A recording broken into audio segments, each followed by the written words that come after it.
Welcome to episode 4. Look at me, you fucking camera. Of the DT podcast. The name that does not mean Donald Trump. And if you think that, fuck you. Okay? How you doing today? My boy trihex. I'm doing fantastic, man.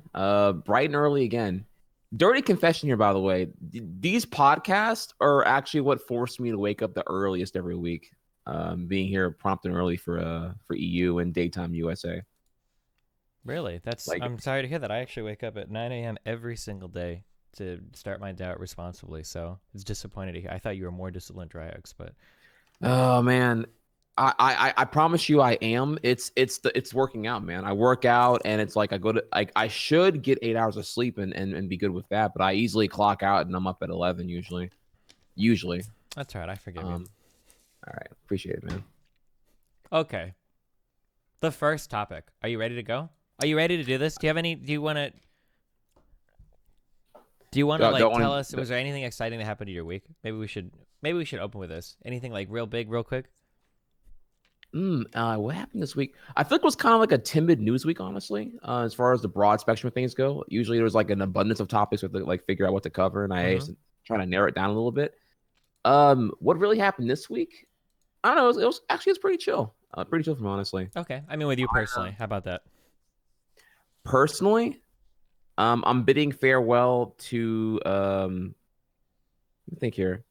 Oh no, I mean honestly, for this week for me, it was actually the podcast, because after last episode's podcast, I went in honestly, not to make it too relevant to giving it back to you a little bit here, but I ended up watching 2 of your debates on my stream. I heard you watched my highly intellectually charged conversation with none other than John the Tron. Yeah. Oof. Dude, a small tangent there. Yeah. I knew that you and him had debated in the past, and I knew that he did like a PR oopsie by revealing some questionable views. Yeah, a little bit more than a PR oopsie. Right. Actually, I'm very, very fucking curious. Because you heard a lot of third-party stuff, and I can guess at the type of shit you heard. So actually listening to it, was it significantly different than what you thought it would be? Yes. No. Yeah. No. Look. Here's what I thought it was going to be. I thought there was like one, maybe 2-3 minute segment taken out of context that could be interpreted a certain way, and it was going to be a very dry, calculated banter amongst him and you, and it wasn't going to be much there. But I was going to look for the highlight moment, right? Oh yeah. I did not know it was like the machine gunned alt-right talking points faster than you could fucking pull them out of pull threads themselves. It was insane. Oh man. Oh, so like, and you know what I mean? Like, okay, so I'm watching it and I keep pausing. So I'm like, did he really just say that? Like, he's like, he's not even like being subtle about it. He's like verbatim saying, we need a state. Like, I'm like, oh, and then the moment I died, I didn't know this was coming because a chap kept saying, oh, debated, man. You know, wait until he gets to the part, man. Wait until he gets to it. And then he lets slip. He says the gene pool. When you were listening to this, everybody always says that dirty immigrants are going to dilute the gene pool. I'm like, damn. Everybody says that I baited him into that, but now that you've listened to it, you could tell leading into that comment that I was trying to get him away from that, right? Like, I'm pretty sure my intro to that comment was like, hey, if 100 million Mexican people immigrated, but they integrated into the culture immediately, that would be okay, right? Because I didn't want to talk about the gene pool. I wanted to get into like the culture, and he still managed to like, have a guffaw? I don't know if that's a real word, but oh my God, he like fucking runs headlong into it. I'm trying so hard to guide him away. Dude, he just rams the battering ram right off the cliff, dude. I was like, well, it's not subtle, and there's no way around. Like he said that, and it was just, you know what it is too. It was the panic laugh. The panic laugh made me actually feel very uncomfortable. He did that a couple of times, and I'm just like. And then he does the defense deflection blame on you, like, oh man, you're trying to pin me down and da. I'm like, you didn't do anything. You're the one doing it all on your own, my dude. I mean, and then the conclusion here, the wrapping up point of having the JonTron experience is that the dislike ratio on your video, like, it's horrible. What's up? I feel like it was like 100-0. Like there's no misinterpretation. There's no like nuance to maybe he had a point about. Like it was like, no, it was just straight up saying, I want to ethno state, the gene pool's diluted and I don't see what the big deal is about wanting whites to remain majority in the country. Maybe you can have like a small glimpse into like the frustration that is my life. I was totally wrong, by the way. Guffaw is a loud and boisterous laugh. I totally fucked that word up. But yeah, it's incredibly fucking frustrating that like all of my stuff gets misquoted and like used against me so often. Like I don't know how many memes you've heard about me being a pedophile, wanting to bomb Mexico, or have like families like devolve into fuck fest or whatever. But like it's always like when you actually listen to the source material, it's just not true, and it's very fucking frustrating to have to deal with people. Like half my debates are talking about shit that I've never even fucking said before. And yeah, that JonTron thing, it really woke me up to a lot of shit. There were a lot of people that came after me for that shit. That was the only time in my life where I've actually been like somewhat stressed about internet stuff. I think because I wasn't getting any sleep, because for the next, like when I woke up, I had over like fucking 3,000 at mentions on my Twitter. Not like likes and retweets and shit against me, but actually like 3,000 individual tweets when I would wake up. They were just nonstop pouring in. And like overnight, like every fucking account that I had was going off like crazy. People were trying to get on my bank, my PayPal, my fucking email. I was getting like fucking two-factor lists for everything. Yeah, They're trying to sabotage you? Or hack my shit. Yeah, people were real fucking mad. Holy shit. And yeah, I just remember like trying to sleep and my phone would go off like every like 20 minutes with like another two-factor. And I was getting like so fucking nervous that someone's going to break into some of my shit. But whoa. Yeah, dude, but like when you look at the video, there's not like, yeah, it's not. It's pretty far removed from what people say I try to do. And this is like I always get frustrated. People always say like, oh, you try to trap people, you try to treat blah blah blah blah. It's like, okay, well, can you tell me how? Like, can you tell me where this has happened? And they always get like real mad at me, like, oh, why are you always trying to nail me down? Why are you always trying to pin me down on exact things? It's like, well, because I mean, you're making a claim, and it'd be nice to be able to talk about this. Like, you say that this happens all the time. It should be easy to find one example of it, right? But, yeah, it's always the case, right? Just give me one example. One example. Just one example. That's all I ask. Yeah. One example. One financial policy about Trump you like. Sure. You know, I love that one there too. Yeah, just one. Just one. That's all I want. Yeah. I don't know if you ever get bored. I have a debate. Do you know who Dick Masterson is? Actually, yes. It's crazy that you've actually debated him, because I actually know who that is. He wrote that sexism humor book, Men Greater Than Women. Yeah. That's what I know him from. I'm sure he's done probably what's the word here? Political speeches at places and whatnot. Well, right? he has a really popular podcast. That's what his thing is. Well, I don't know if it's popular, but it makes a fuck ton of money, like $25,000 a month or whatever. Oh wow! Okay. Yeah, one of the largest Patreons. But he tried to go after me on Twitter once, saying that I engage in disingenuous tactics all the time, and I managed to pull on for a conversation. I have no fucking idea why he thought he would agree to do this, but he came on, and it was literally 2 hours of me saying like, "Can you give me an example of any of this?" And then him be like, "Oh, you're a fucking idiot! You're doing it again!" And I'm like, "What am I doing?" He's like, "You know what you're." I was like, "Can you tell me what I'm doing?" He's like, "Oh, you just did it again!" And I'm like, "Oh my!" It was like for 2 fucking hours, and even on a podcast, yeah. Even you're playing 4D chess, man. You got him. Yeah, I guess pinned down. Asking for examples and shit, like fucking Christ. And these people have like podcasts where they're like doing shit like every fucking day. Like you think they would know anything about anything, but yeah, I don't know. Okay. Well, yeah. So it was an experience, man. So yeah, I saw that, and then I forget what's the guy's name, the black conservative that you debated twice. Oh no, ABL. Did you get the KKK? ABL. Did you get the KKK presents for the grandma? Yes. Let me just, all right, one more thing about that one too here is the fact that so I was getting, because like your audience was watching my stream after the podcast was over last week, and they were like begging me to listen to, they told me I had to listen to the JonTron one, and then when I did, they saw my reaction to it, they're like, okay, well now you gotta do the ABL one, dude. You gotta do the ABL one. I want you to know I did part 1, and they were begging me to do part 2, and I was like, all right, I'm doing part 2. And I cannot do another one. So I did part 2. Part 2 was the longest 55 minutes of my life. I was 20 minutes in. I'm like, how is there still almost 40 minutes left, dude? What? They're already going in circles. They already has proven the point. There's already like nothing left. I think I made my point, sir. Yeah, when he didn't know like the thing about the abortion stuff, or it's not that he didn't know. He was just like using like bad logic. Like a lot of black people are having abortions. It's like, well, how does that mean that everybody that wants to get one is going to get one? I think I've proven my point, sir. It's like, what the fuck? Do you know how I found him initially? If I recall correctly, I know on round 2 you didn't even provoke it. He was talking shit, right? He was like literally lurking your chat, talking shit. Well, he was lurking. In his eyes, he won round 1. He was like, yeah, I won. I hit you with the facts, bro. Point proven. He was lurking, right? Because I made a video where somebody I saw, I don't even know how this came out. You remember Joyner Lucas's song "I'm Not Racist"? That big, it got like real, Yes. right? Yes. Yeah. I saw That's something so pop viral. up, and the video title was "Black Conservative Reacts to I'm Not Racist." I'm like, oh no. Oh. And I opened his video, and Mhm. the entire video was literally him siding with the white guy the whole time. And I was like, Oh, what? wow. And I like started listening. I was like, there's no way. But yeah, that was it. And then and then I made a video like making fun of him for that. And then he came on. We had our conversation, and yeah, yikes. But Wow. Well, I want you to know that by the end of the second ABL debate, so I did JonTron, ABL, and ABL2 all in the same like 4-hour span. My brain was like just mashed potatoes, dude. My like the mallet had hit it over and over again. My temples were actually like flared up from the amount of like exhaustion I had listening to it. I can only imagine, dude. You looked exhausted. You genuinely looked mentally strained by the end of both of those, honestly. And that I was like, Anthony has 250,000 subs on YouTube. So I mean, that scared me too, actually, when that fact got revealed during the podcast or during your one of the debates. I was like, oh god, this guy has like, I thought it was like a literal who, like, you know, maybe 5,000 subs or something. Yeah. And like, no, he has like a decent following. I'm like, oh my lord, that is scary. That is a scary world we live in, that he's accumulated that much people. Yeah. To be like-minded.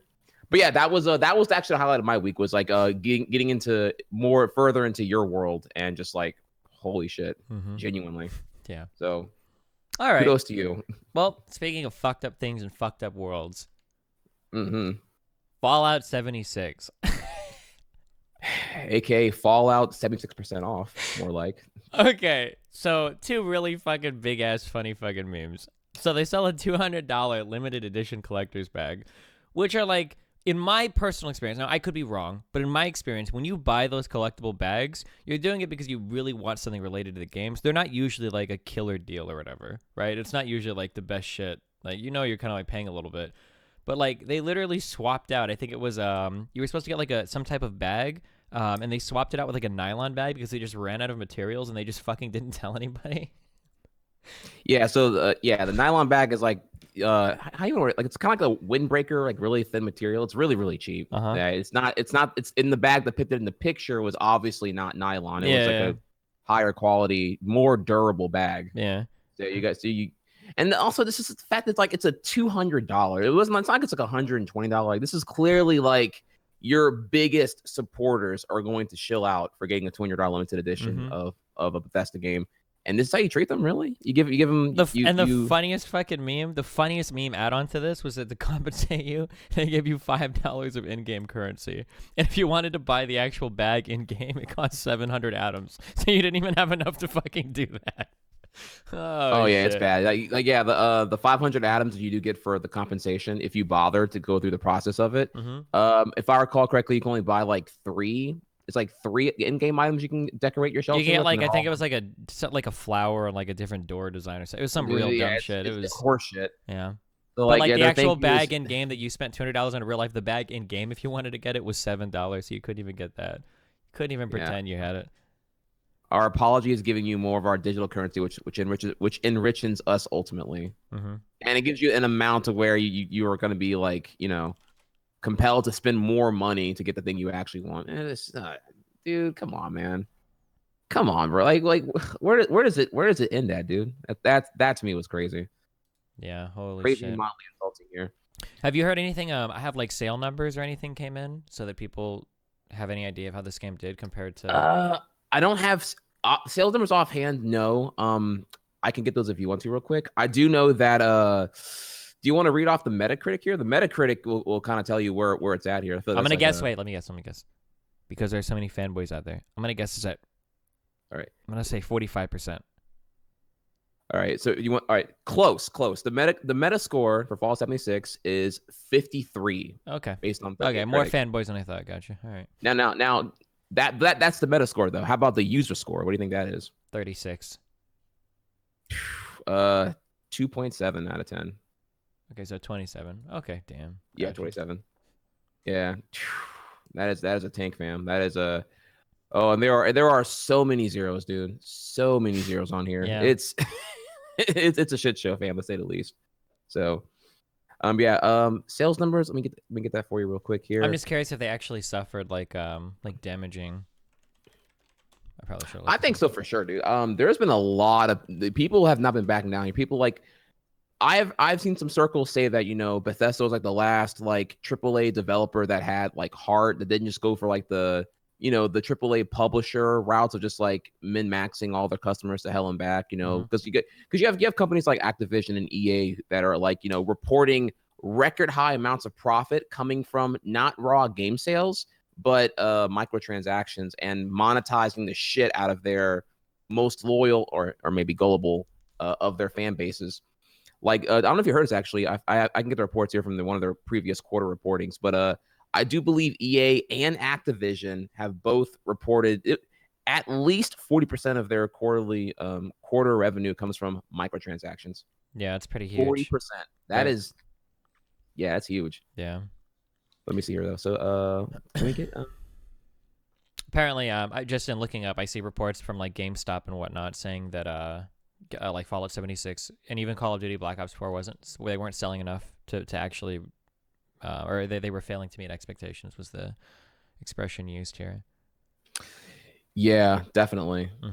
Which is crazy because that's been a troubling trend for a while now. Actually, I believe Jim Sterling kind of covered that one earlier this week here. But with these examples I can think of in particular is that Square Enix is really notorious for this one because Tomb Raider 2013 reboot, it shipped, I believe, ultimately 4.3 million units worldwide, which is pretty good, I would say, right, for any given game, even when at a AAA level. And it was considered failure. Like their projections were for upwards of 5 million. And then another great example here is Capcom. Capcom wanted to projected that Resident Evil 7, the recent one with the VR and whatnot. That one was looking to go upwards of 10 million. They wanted 10 million units sold for Resident Evil 7. And when it came shy of that, which by the way, it's like I can't even recall a Capcom game that's gone to that level, right? Like 10 million is like a big number. That's like that's like GTA numbers. That is like blockbuster AAA status to get to double digit millions, I would say. And they were expecting Resident Evil 7 to hit that number, and they were mad about that too. So there's a huge walk off point between like expectations and reality with some of these like developers and publishers and whatnot in the AAA regions. But I'm trying to get numbers here. I went to VG I don't think charts. they've released it publicly yet. I was looking for it. Yeah, I don't. shocker. I wonder why. Yeah, so unfortunately, I don't have that for you. But and then also here, okay, so we talked about the bag. We talked about the general stumble from Bethesda on 76s entirely here. Have you played it personally? Actually, no. Have Oh you? man. No. I'm actually a Bethesda newbie, so I haven't played any either. I have a huge backlog of games to play, and so I need to get around to playing Morrowind and Oblivion and all the other ones eventually here. But yeah, I played like Fallout 3, and I've played Fallout 3, Fallout New Vegas. Those are the two I guess I played. Yeah. Well, I've heard a couple of accusations here. I've heard things like it feels like a Fallout 4 DLC mode that's being pitched as an entirely new game. Like it's not worth $60 just on that alone. Like even its concept is not really worth justifying as a full-on game. Asset flips galore. There's like you're seeing assets from previous games thrown in there left and right. Graphically, it's a mess. It's buggy. There was a day one release. There was a glitch I remember hearing about that could delete your game save. The fact that it's always online means that for its immersive, like massive multiplayer online universe, means that there's like no typical community of modders that would help like fix all those bugs on Bethesda's end for like a stable user experience are not possible because it's online always. Yeah, or something like that. There's like a dozen like massive compilation videos on YouTube of like all the bugs and shit that people are running into. So yeah, there's all those. And when they finally patched the game, that was true too. When they patched the game, the patch size was like fucking 47 gigabytes. It was like the size of the whole fucking game. Apparently they didn't have like a better way to fucking patch it than to just give you the whole fucking install again. Yeah. Well, dude, yeah, it's a mess. It's actually, and that's very, very similar to Destiny's problem, if I recall correctly, because Destiny's whole like engine that they have with Bungie, they have to release these massive patches because they have no way to isolate the change they want within the data without just giving you the whole damn file. Mm-hmm. Yeah, it's a ooh man. And then the let's see here, the last part here is the fact that the engine, right? The engine hasn't changed. Can you tell me a little bit more about that? Like, I hear this is like a notorious thing. Todd Howard's notorious on keeping his engine from previous games. Let me be clear on this, because a lot of people will levy this as a criticism. Typically, you have an engine and you iterate on it for many years. The Unreal Engine, the Source Engine from Steam, the Unreal Engine from the people that did I should know this, from like Crysis and all that, and then that's carried over for like Fortnite and everything. Is it the Unreal 2 engine now? But like you tend to carry through an engine for a lot of iterations. Redesigning everything from the ground up is not really feasible. But so like the criticism at Bethesda isn't just that, or I'm sorry, I said Steam, I meant Valve. The criticism to be levied isn't necessarily that they're reusing the same engine, which is to be expected. And EA does it too with or I'm sorry, Activision does it too with Call of Duty and whatnot. The criticism is that they haven't patched like fucking any of the bugs. The problem is that a lot of people were complaining that the exact same bugs that were in Fallout 4 were showing up in this game. And there's no excuse for that. I mean, you're between two different releases, and Fallout 76 was sold as a full-price game, wasn't it?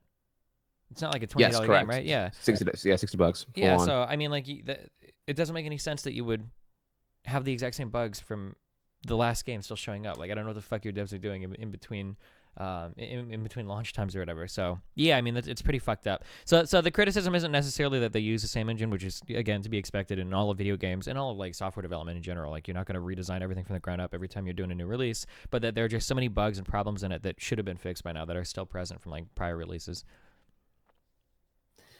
Yeah. So there's that, the sterile old engine, and then there was I wish I can pull this quote here from Todd Howard said at one point with like a kind of like a pseudo confirmation that the same engine that is being complained about right now. Oh, it's going to be used for the Elder Scrolls 6. Elder Scrolls 6 and Star Citizen, if I recall correctly. Star Citizen. Yeah, am I calling it the right game here? Is that the right game? No, that's got to be off. Star Citizen is the huge, like, $100 million Kickstarter space game. Oh, right? No, not that. Crap. What's the? Now I'm gonna get exposed for the wrong one here. They know what I'm talking about. The Starfield. Starfield. Yeah. Starfield. My bad. That'd be funny if it was Star Citizen, but yeah. Yeah. But yeah. And the quote he said here was that we feel very comfortable using our current engine, and we think our modding community has a lot of great tools, and they're enthusiastic that we keep the same engine here. That's pretty brave that you would admit that. He spun it as like a pro modder thing, to which from what I saw, the reception from the Bethesda audience was like, oh yeah, because the mods like save your game and make it actually work and function and whatnot. Mm-hmm. So yeah, there's just a lot of there's a lot of backlash right now. Bad time for AAA gaming at the moment here between Blizzard with Diablo Mobile. I'm sorry, Diablo Immortal. Yeah, I called it mobile by accident here. The Diablo Immortal debacle, and then now Bethesda just like, I mean, the bag going into the pathetic response to the bag. Now, and just for transparency here, I do believe that now there's been so much backlash. They've actually they're working on fixing. Yeah, they're now fixing the bag problem. So if you like, I don't know, 1-800 Bethesda, that they're actually gonna mail you the correct bag now, which is like just funny because like I believe the original excuse over why they ditched the correct bag in their collector's edition for the nylon cheaper bag was that they had like a materials problem or something? Shortage prior to it going out, which is just like, I mean, okay, even then you could have just like delayed the bag and mailed it separately. I just don't understand. Like, your guy at PR has to know that this is going to be a shit show. Like, how are people going to be okay with this? I don't understand. That too. It's like, if it wasn't such a high-priced CE that is like only your biggest fans are buying anyway, why would you even try to chance that? You know, you're perfectly selecting for the exact type of people that would complain too. Like, if I were to try to make like, okay, I want to do an accurate scientific study. I want to find the most likely to complain about a game group of people. How could we target these people? How about people that spend fucking $300 on collectible items? These are probably the most vocal. Yeah, okay, let's fuck over those people and see what happens. Like, why would you? I don't know. It's just real dumb. But it's Bethesda. What do you expect? I don't know. I expect a little bit better than this, honestly. Yeah. But you know, Speaking of expectations, I don't know anything about this, so this is all you. The Epic Games okay. launcher coming out, offering a better split to devs. What do you think about it? So let's bring it back here a little bit now. So yeah, Epic is debuting a game launcher that is very much pro developer, much more so than the competitor Steam. Mm-hmm. So if you're ever wondering here, let's go back a little bit history here. So Steam's a digital distribution platform for gaming on PC. They have a pretty dominant slice of the pie of the distribution. Incredibly, it's got to be like fucking 80% plus, right? Yeah, really, really high. Everyone here has Steam. You all have a Steam library. You all know that it's very, very easy to manage and whatnot. And you're probably pretty happy with it. Mm-hmm. You may have noticed, though, there are a couple of companies, namely EA and Ubisoft and Epic here, have their own separate game launcher. EA has EA Origin. Ubisoft has Ubisoft Uplay. And you're maybe wondering, well, why are they just on Steam? I don't get it. Well, the reason why they're not on Steam is because they want to avoid, they want to do their best to avoid having to pay Steam a compensation fee for using their platform. Steam charges 30% to use their platform. So that would mean that for Rockstar or the parent company Take-Two here, whenever they release GTA 5 on Steam, whenever they did, for every $60 game sold, 30% automatically goes to Steam for the privilege of it being on the Steam platform. There's a similar thing as well on consoles. I'm sure Sony, Nintendo, and Microsoft all do the same licensing fee. I don't know if it's that amount personally. I don't think they've ever disclosed that publicly from what I recall here. Mm-hmm. But yeah, it's typically a 70-30 split. And you've seen that 70-30 split kind of be a standard across all of the platform ecosystems. So Steam does that. Apple's App Store on iOS does the same thing, 70-30 split. And is it? Yeah, it was because I was gonna release an app for my chat room on there, and I realized that if I did that, if anybody subbed to me through that program, through that iOS program, I'd have to give them like 30% of my fucking sub revenue. Holy correct. Shit! Fuck that. Which a minor thing right there, which is the same reason why you haven't seen subscribing on mobile for Twitch broadcasters be a thing, because again, because it's considered an in-app purchase, so it's it's a thing. Fuck that. So they're going to monetize that on you, and that's why subscribing on mobile became a thing finally this year. But it's more expensive. I believe it's $5.99 to subscribe on mobile now. And it's $1 more because that's to cover the extra fee that is involved in giving to Google and whatnot. Because or Google/Apple, because either you make it more to give them their appropriate cut, or you're gonna have to cut into your own profit, or have to cut into what the content creator's cut of the pie would be. And all the options seem pretty annoying to deal with, really, right? Because you don't want to live in a world where you say, hey, we're gonna push subscribing on mobile, and then you have to now deal with like this giant revenue gap between like. Because you're going to cannibalize some of your subs on the platform. Like Twitch subs are going to move. Some of those people are going to sub on the mobile version. You're going to make less money, and yeah, they're going to pay more. You make less money. It's just like it's a not the best scenario at all. So continuing on here though. And then real quick, I'm sorry. This was actually just published a week ago. I didn't know about this. Apparently, Steam, like right ahead of Epic's announcement, Steam is adjusting their rev share too, so that if your game is making over $50 million, it goes up to an 80-20, and then from 10 million to 50 million, it's 75-25, and then less than 10 million is still the 70-30 split. But yeah, correct. Actually, I'm glad you brought that up as well. That is correct, actually. Yeah. So now it's going to be a tiered cut promotion, or I say promotion. I don't know, like stipulation now that happens. So all the incentive in the world to make a shitload of money, and then Steam will happily give you a bigger cut of the pie. Yeah. But to continue on though, so yeah, Apple. So yeah, Steam has a 730 cut. Apple, with their Apple App Store, has 730 cut. And this also includes all revenues of money within the App Store. If you have an app, period, and it has in-app purchases, those in-app purchases are also 70-30 cut as well. All revenue generated, period. Google's Play Store, or whatever it's called, same thing. All of them do that right there. Now you understand that landscape, you understand, why there's an Epic launcher for Fortnite, so that it gets around the entirety of that. They have their own launcher. They don't have to pay Steam shit. Real quick, I don't think the Google Play Store. I don't think the Google Play Store does take a cut. Do they? For in-app purchases, I'm pretty sure they don't, because I didn't have a problem pushing my mobile app there and getting people to sub into that. I don't think there was the same cut. I might be incorrect, but I'm pretty sure that they don't have That would be surprising if they don't, actually. I'm pretty sure there might be a different rule for like publishing games and selling games themselves in the App Store. There might be a cut from that, but from actual in-app purchases, I don't believe the Google Play Store. Some people are saying they do. I thought they didn't, because I feel like I didn't have to deal with that. Fuck, I should have looked this up. Okay, never mind. Keep going. Okay, so yeah, not confident on that one, but maybe so, maybe so.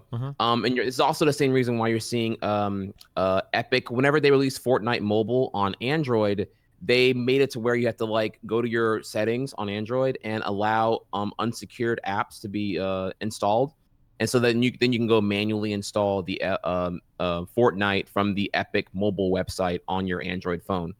It's a little bit different because like for example, what I'm getting at here is that when you get Fortnite on iOS, you remember Fortnite came to Apple iOS like a year earlier than it did on Android. There was no way around it. Apple had the walled garden to enclose, and there's no way to get around the App Store fees. You're gonna have to pay 30% to Apple, period. So it was very simple. You go to the App Store, you download Fortnite, and then Apple gets to 30% on everything ever made from Fortnite Mobile, which was, an ass load.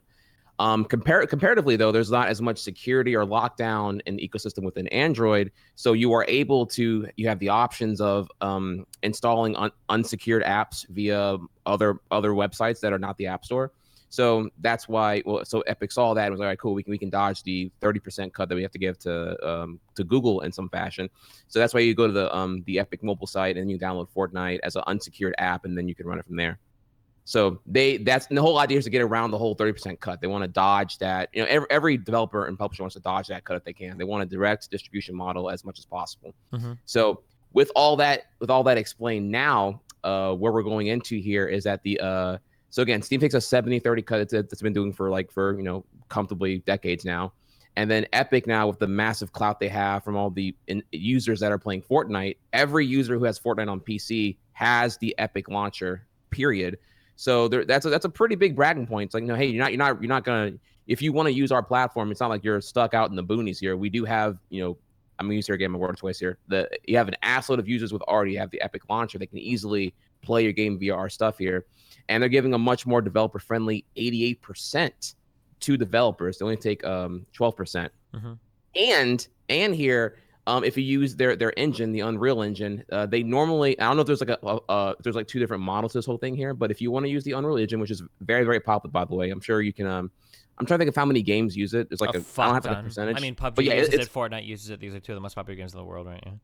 Yeah, this is called just debatably probably the most popular engine around in modern sense. As far as like big publishing stuff goes and whatnot. And I'm sorry here. that was sorry, chat heard that. That was rude. Excuse me. What was I gonna say here again? Normally, I don't know. There's like a flat like front fee that you can pay to just have to use the engine. But from what I saw, one of their models for utilizing the Unreal Engine is that they ask for a 5% cut of all gross from the game you're using it on. So there's no like fee up front if you can't afford to use it, but they want 5% of all gross from that, right? And the other benefit here is that if you do use the Epic launcher, they will relinquish that 5% fee and let you keep that cut. So if you use the Unreal Engine and you use the launcher, you're on their side. You get literally 88% and ask nothing extra on that, which is quite friendly for developers there. That's pretty competitive, I would say. I think I don't know if Steam can Steam's what they're gonna do about that. I remember a while ago, I felt like a lot of people wanted to like be social media. Like everybody wanted to be social media. I remember when Twitch had that, like after they acquired Curse, and they had like the Twitch app, and they had friends, and they had like you could push those little status updates beneath your channel that kind of looked suspiciously like tweets. I remember when Battle.net started adding like Facebook integration and whatnot. It felt like a lot of people wanted to do kind of like social media-ish stuff, and then that kind of got dropped. Now it feels like a lot of people want to be game developer platforms. Like you saw Blizzard, incorporated Call of Duty into the Blizzard launcher now, and then you also see Discord trying to make moves into that as well, where Discord also wants to be a big game distributor. Have you heard of that? Or have you seen that? Discord is even Discord now is trying to get into the thing here, though. At face value, I was very questionable about that. Like, hey, they're trying to get into this too. I feel like it's going to be such a crowded market now. But well, it's kind of what you said earlier. Like, you've got, if you fucking have Fortnite, I mean, you can put millions of eyes in front of any product you put in a launcher. With Discord, it's the same type of idea, right? They've got millions of users. Any game they put there, it's going to be in front of people. Yeah, so why not? It seems like a natural extension now, where if you've got a big user pool of gamers, you just want to make a thing to fucking distribute games in before, Well, so I'll say here, at first, my face value observation there was that Discord's like too little, too late on that. I don't even know what they're even gonna have that's compelling other than just like a raw user install base. Yeah, the user install base is huge. Yeah. But then I saw like, okay, well, what then I saw what came out, and I'm like, okay, they're marketing it as like a Nitro Plus essentially. Like if you um the speculation I saw there was like, okay, so they're gonna try it out, and I guess the idea would be because you can get there's a premium service on Discord called Discord Nitro where you like I think it's $5 a month and you get like a bunch of like perks that involving chat. You can get unlimited emotes, you get animated avatars, some other nifty stuff that helps them out and whatnot. But I think the idea is they want to like long term, they want to integrate. Maybe they already have. I don't know. Forgive me, I'm not versed on it in its current state right now. But the idea would be that they want to build a catalog of games, and that you'd be able to get like I guess Discord Nitro Plus, and then you'd have access to like a subscription of games that would kind of rotate each month, kind of like how Twitch Prime loosely does that. Yeah. Or So kind they of want to like one of those humble bundle rotating things or whatever kind of. Yeah, kind of like how PlayStation Plus currently does, kind of how Xbox Live Gold currently does, and they kind of want to just build that ultimately, have a rotating game catalog, and just probably just give a better product that would justify a higher price point. Hopefully, like I don't know if you've had the same experience, but this is kind of like with Humble Bundle and with the Twitch stuff. A lot of it ends up just being like kind of garbage, like. Yeah. Oh yeah. I have never to give you an idea. I don't even check the Prime loot nor the Prime catalog of games from Twitch Prime. Yeah. I don't know. It's like whatever. I mean, like the only one I've seen I've even considered is like Super Hot, and because I haven't played it yet. But like other than that, I usually pass on all of them honestly. Yeah. So but yeah, that's the entirety there. That's the Epic Game Launcher. I don't know if it's active right now, but that is a major upsetter here. So you may see some. Are they making like a totally different product? Or are they just going to use like what the Fortnite launcher is? Because I think that's technically the Epic Game Launcher, isn't it? Or from what I understand, that is that the Fortnite, what launches Fortnite is the Epic Game Launcher. But they can, right now I believe it's just catered to like really pushing Fortnite. But they can easily make it. They can probably give it a cosmetic facelift and make it totally different. So. Wendy's had a Twitch stream. Yeah, this was interesting here. This happened at some point last week. Twitch.tv/Wendy's. Your favorite fast food restaurant that does not cut any corners, because they have square patties. Did probably one of the most native advertising campaigns I've ever seen before. They had a Fortnite stream. It was pretty popular. In it, I don't know who was playing on it. Notably, it was being played on a console. I think it was being played on a PS4 because you can see the PS4 stream UI in the corner here. They were streaming Fortnite, and they had the avatar looked like it was dressed like it was the costume that resembles most the Wendy's mascot, Wendy, and she was like trying to like destroy all the frozen patties in the restaurant. Yeah, there's a name for the fucking place, but I forgot it. But yeah.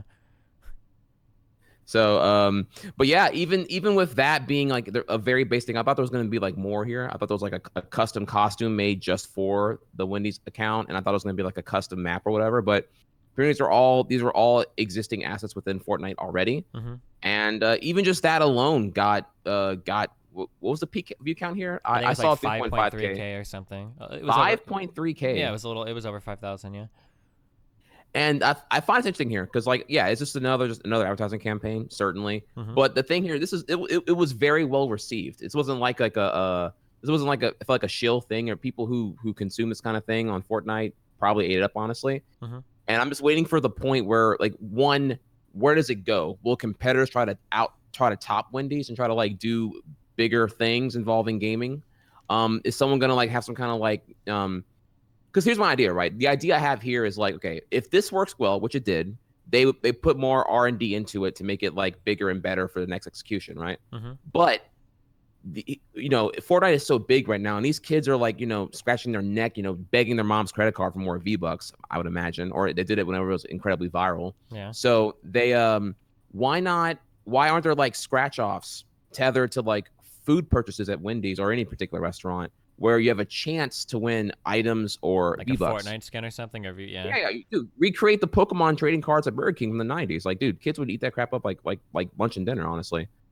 Dude, Yeah, I I mean, begged my mom to go to Burger King every time we could because I wanted more Pokemon cards back in the '90s when Burger King had that promotion. mhm. And I don't see how I don't see why you don't see a similar opportunity here with I'm sure it'll happen. I think we're getting to that point like pretty quickly, right? Where it seems like, I mean, gaming is infiltrated mainstream like quite a while ago, and then yeah, when you're seeing major fast food chains like Wendy's literally creating Twitch accounts to, I don't know if this counts as astroturfing or if that's a little bit more insidious, but I mean, when they're literally like promoting themselves on Twitch like this, um, yeah, it's probably only a matter of time before we see pretty large game integration with like mainstream like fast food promotion and stuff like that. yeah, Although dude. the one thing that scares me, I say scares me, the one thing I might be interested in is whether or not there's still, at least in America, that stigma against like promoting like guns and stuff to kids. I Hmm. don't know if that'll be a thing or not. So like having, Really? yeah. You know, that's weird actually, because yeah, usually American consumerism for child products are very sensitive towards guns. Mm-hmm. But I haven't heard anything about Fortnite being questioned by parents, like maybe because of the art style. Like it's Well, very I mean, colorful. So well, we haven't seen like a fast food restaurant like start to like advertise it like in a store, you know? I don't know if that would become like a big thing if people would get pissed off or not, you know? hmm. I guess that's fair. I have seen them. They have merchandising now. I was in Target last weekend and I saw they had like Fortnite merch. They had a pretty sizable chunk of one of the toy aisles and it had a shit ton of Fortnite merch in there. So Mm-hmm. and it's already out there. Yeah, So I guess and I we'll see mean what they've been happens. selling. I want to say you could have gotten is it Riot Point cards? I think you've gotten these in Walmart and Target for a while. I feel like I've seen these for a while. I know I've seen like Steam cards and shit, but so yeah, I mean, Here's a question though. Do you find it creepy? Is there a point? Okay, let's say like McDonald's comes in and like tops them with a more native mm-hmm. campaign at some point with a more popular game. Do you find that this whole like corporation simulating a active personality? I don't know what the term for it is, but do you find that do you find there's a point where it gets like too creepy whenever like whenever I guess like real users respond to I guess the Wendy's account like it's a real person and they just like they can't tell it's a PR manager like simulating being a person with the real affection and whatnot. Do you um, find that creepy or do you think it's not really a I don't problem? know. I when I read all of those, I guess I'm just of the default mindset where I always assume that it's just a random person. Like, do you remember for a long time? I think on Twitter and I think there was on Reddit too, the Pornhub Katie account. This rings a bell. It was just like a really friendly person that seemed to respond a lot on Twitter and had a lot of jokes and Reddit and whatnot. I always just assumed that was like some like 25-year-old like college guy that was just Yeah. responding as like Pornhub Katie, and then they would get like a girl to do like shoots for it, but it was never actually the girl. That was my assumption. But like, Oh yeah, I my. always just assume that it's always like PR people and everything doing anything. I even do that for like political tweets sometimes. Like even for people like Bernie Sanders, like I look through his Twitter and I'm like, man, this guy fucking tweets a lot. Like, and I'm trying to imagine like, is Bernie like really there on his phone? Like, oh, hold on, Oh let me. no, yeah, for sure. And it's Like like, any nah, I feel politician like has a yeah, there's probably some intern that writes it up. They probably pass it around like, hey, is this tweet okay? And then they shoot it out. Yeah. yeah. Most of those usually have like a system where it's kind of like Barack Obama, where it's like tweets not done by actual Obama Mm-hmm. or signed BO, Now dash Trump, BO. I think Trump really does tweet his shit. So props to him, I guess, or no props. Like, it'd probably be a lot better if someone else actually tweeted for him. Yeah. You know what's funny about that though? I remember reading maybe it was a Vice article somewhere that actually you would think that, but he Mm-hmm. has a transcriptor. Honestly, he has I think it's a staff of 3 people, Mm-hmm. and they go out of their way to tweet how Trump speaks. And he Um. often will. And in the very beginning, he would just like say something out loud, and then the person would just like convey that and however he said it. Oh, so And he's then dictating tweets? That's possible.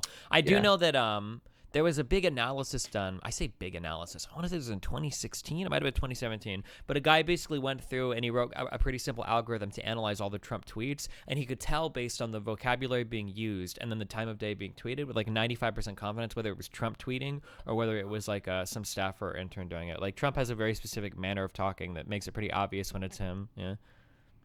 Yeah, the sentence structure.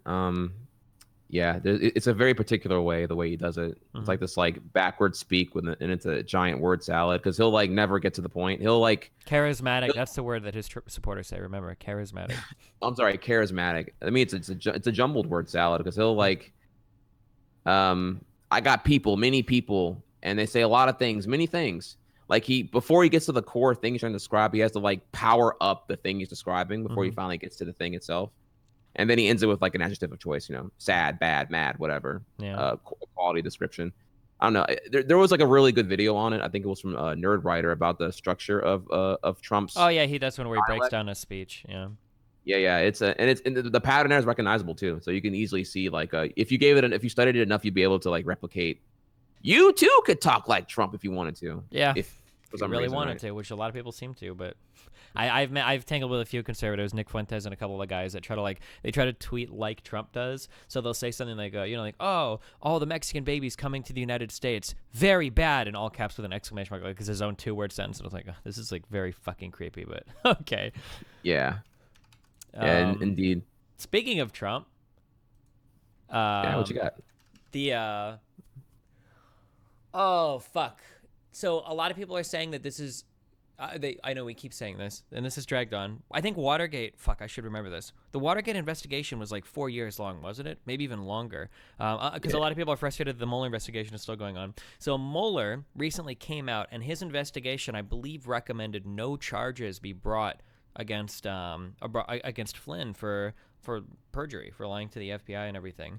And this is pretty huge. Because The implication being that Mueller has been instrumental. Fuck, I should have the exact quotes up. But that Mueller was providing. I can't look at it now. But basically, that Mueller was providing like invaluable assistance to the government. you want me to read it off to you? Yeah, sure. To the investigation, yeah.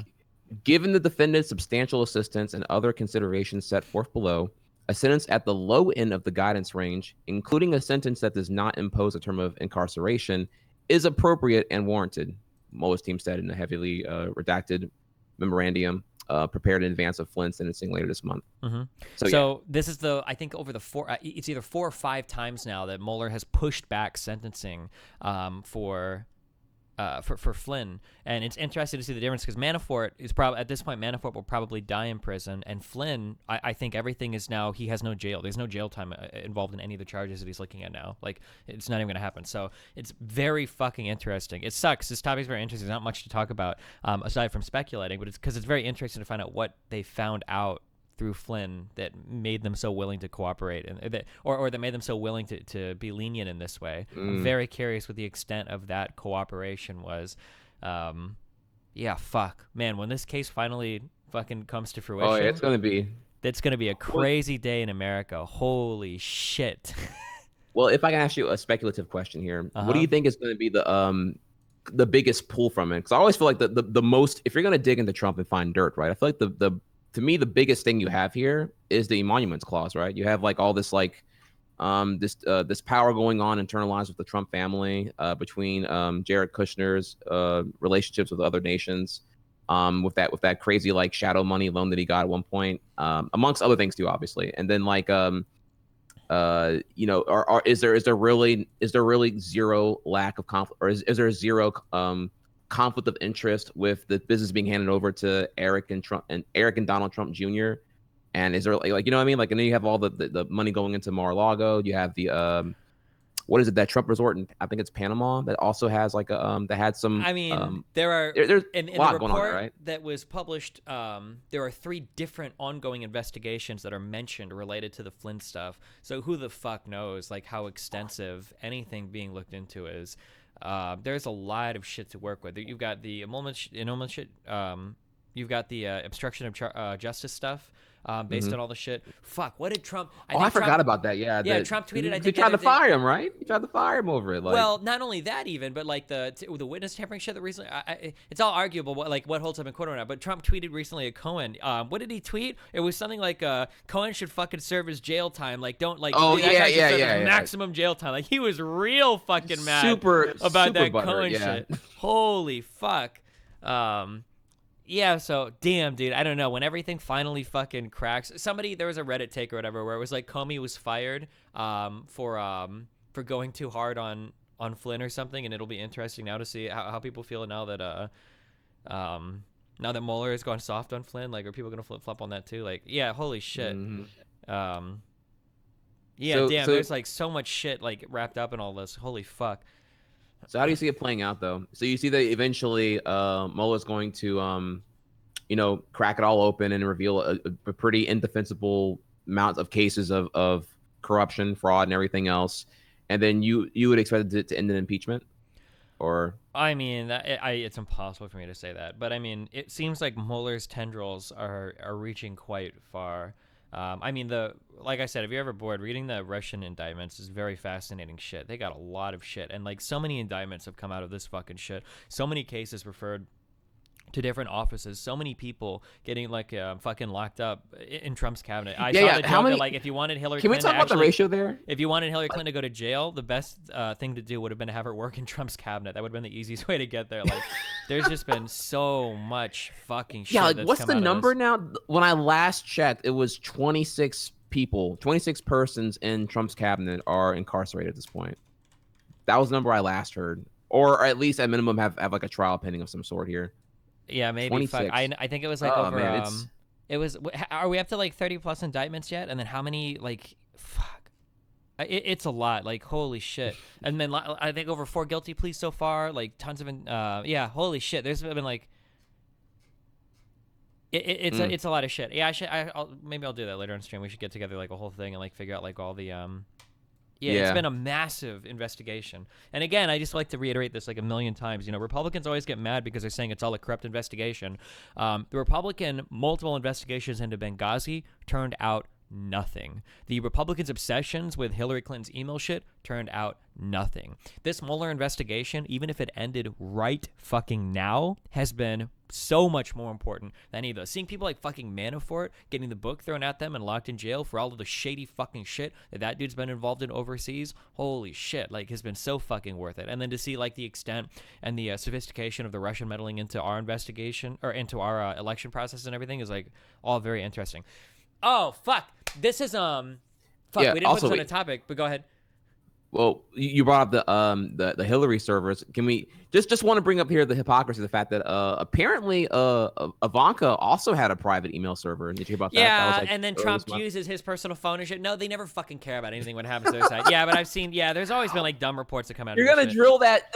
I'm only bringing up because they drill the Hillary thing so hard in the emails. What are you hiding? Yeah. What are you hiding? What'd you delete? Which I get that, fair, sure, but it's like then Ivanka had one too, supposedly. Like, what? Come on, dude. Yeah. One of the things, we didn't put this on the topic list, but yeah, what's up? The fucking fucking voter tampering. Did you hear about the shit? I think it was in North Carolina. Oh, there's a lot of vote. If this is relevant to like any kind of midterm election, yeah, you had suppression in Georgia. No, for the more than that. I should have fucking read about this, but we didn't put it on our topic list. But my understanding is that there was a very fucking close election in North Carolina, and 6 of the absentee ballot voting districts all lean heavily Democrat, and for the 7th one, apparently. There is like, not apparently, but I think it's like on the books, there's like a really big conspiracy where they fucking threw out fucking ballot boxes. They actually tossed it. And now this is like being investigated by like several people because now you've got like a widespread conspiracy where several people are being implicated in this pretty big thing where they were like throwing out fucking boxes of fucking votes of Democrats. What? Like the amount of projection that I hate it when news like this releases because it's like I can't talk about this because it looks like I'm doing the thing where it's like everything you accuse us of doing you're doing, but like that actually seems to be the fucking case. Like holy shit! You're not even alone though. Look at the same thing happened in Florida, right? Wasn't there like a post office that had like a whole shitload of vote ballots that maybe just like went I don't know, but I know that for this, and it got discovered recently. Like got discovered like 2 weeks ago. This is something where people are going to jail for this shit. Like this is some fucking like really, like this is actually some crazy shit that's being investigated. Because like, it's a deliberate action. Is that correct? Oh yeah, it's deliberate. There was a conspiracy. Multiple people were involved in doing this. Like this is actually the ironic part is that if this comes out to be true, and then somebody in chat can tell me this I'm wrong, but if this comes out to be true, this would be de facto the largest evidence of like federal elections related voter fraud. I'm pretty sure to happen in the United States, at least in any history that I'm familiar with. Like it would be pretty fucking huge if this would happen. Holy shit. Yeah. Yikes. Yeah, people were changing ballots and signing them for people. Yeah, it was insane shit. The Republican in that district won by like hundreds of votes. It was less than 1,000 votes. So it was real fucking close too. Wow. Really? Wow. Holy. Okay. I've never heard of it being that close. Yeah, before. it was in North Carolina. Yeah. Holy shit. They would be massive fucking election fraud. That's insane. No, I shouldn't say voter fraud, election fraud. Yeah. But anyway. Yikes. Moving on. Well, Yeah, lots moving of on to lighter topics here, quote unquote. lighter Not really. topics. So everyone Lighter in the U.S. topics is here. fucking dying from drugs, fentanyl, fucking killing people. That's our lighter topic. Yeah. So a study came out recently, everyone here, that life expectancy for the average person in the United States here has dropped for the third year in a row. It has dropped now from last year. It was 78.7 years down minimal here, but still lowered to 78.6 years. So for the third year in a row, life expectancy has dropped, and it's due mostly to suicide and opioid crisis. Yep, the Um, fentanyl shit is fucking over a lot of people, and apparently people that live in the country are killing themselves a lot. It's like I didn't realize this. I actually would have guessed it the other way around, but the urban suicide rates are like twice as much. Or, I'm sorry, the rural suicide rates are like twice that of the urban suicide rates. The researchers that I was reading apparently said that because you're more likely to have a gun if you live in a rural spot, that access to a firearm it like massively increases the chance of you actually killing yourself. Yeah. And then also here, let's see, I got some other stats for you here. Mm-hmm. Drug overdoses alone, 70.2 thousand lives in 2017. The highest number ever recorded in a single year. Jeez. Yeah. Where is this really bad at? Where is this The fentanyl, like our drug shit, is supposed to be like really bad right now. Apparently, the overdosing and abuses due to prescribed drugs, that death line has remained constant. But like all the people like abusing heroin and shit now is supposedly getting worse and worse. Well, not supposedly. I mean, it seems like more people are dying to it. So is there a particular region here? Is this like a Rust Belt thing, or is this like kind of like equally I problematic always across hear the entire people nation? when I listen to local radio, people say like methamphetamine and shit is like a big like Midwestern thing, and that fentanyl and all of that is a big Midwestern thing. I don't know if that's actually true, but I hear it enough that it must be true. But yeah, damn. And then also here, so while that number I told you there, 70,200 drug overdoses in 2017, that does lead to a 9.6% increase in the death rate year over year, but it's not as bad as the 21% jump increase between 2015 going into 2016.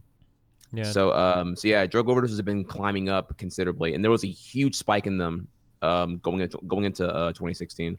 Yep. So yeah, Guys, this is just fucking smoke weed. Fuck. Or do psychedelics. Don't fuck with that shit, guys. God damn. No, or don't do any drugs, actually, I think is what I should say. But fucking stop dying doing drugs, okay? It's not good. You're fucking up the country's stats, all right, guys? Well, yeah. So the drugs are one thing here, but again, the other half of the problem, or the other half of the leading cause, which is part of the problem here, is death by suicide rose 3.7% between 2016 and 2017. Yikes. And it accounts for 14 deaths per 100,000 people in the U.S. last year. Damn. Comparatively, now I'll give you a comparison here. So 14 per 100K, but in 99, that number was 10.5 per 100K. So yeah, that's a pretty big increase per capita. So yeah, that is I don't know, man. How do you feel about the suicide rate? I don't know if there's like I don't know where to point to with that one here. Maybe it's just like an increase in like, I know that suicides are incredibly high in LGBT communities because of like just our rights on them are really really not strong right now, I would say, or treatment and harassment. But do you have anything that can contribute towards that statistic? Well, let's see. My edgy line was going to be, I see the suicide rates are increasing, but every time I queue up league games, I still see Riven and Yasuo players. So, but let's getting away from that.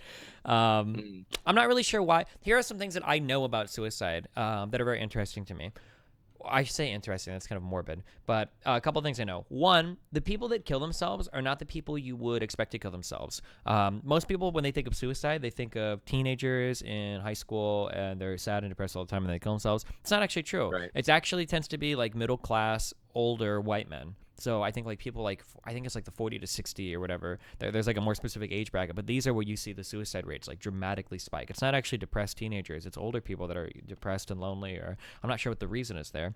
That's one thing. Second thing, access to a firearm massively increases your ability to kill yourself, because when you can just fucking do it, you just fucking do it. I imagine it's kind of like if you got a lot of junk food around the house, the chance of you getting fat are probably higher than you having to actually go out and get it, right? Because you've got a bigger barrier to jump through. There's that. And then I know that people that come back from military stuff are dramatically more likely to kill themselves. I should remember this. I think for men you're twice as likely, and for women it's like 5 or 6 times as likely. Coming back from the military? Yeah, like Wow. war Oh, veteran man. people that kill themselves coming back.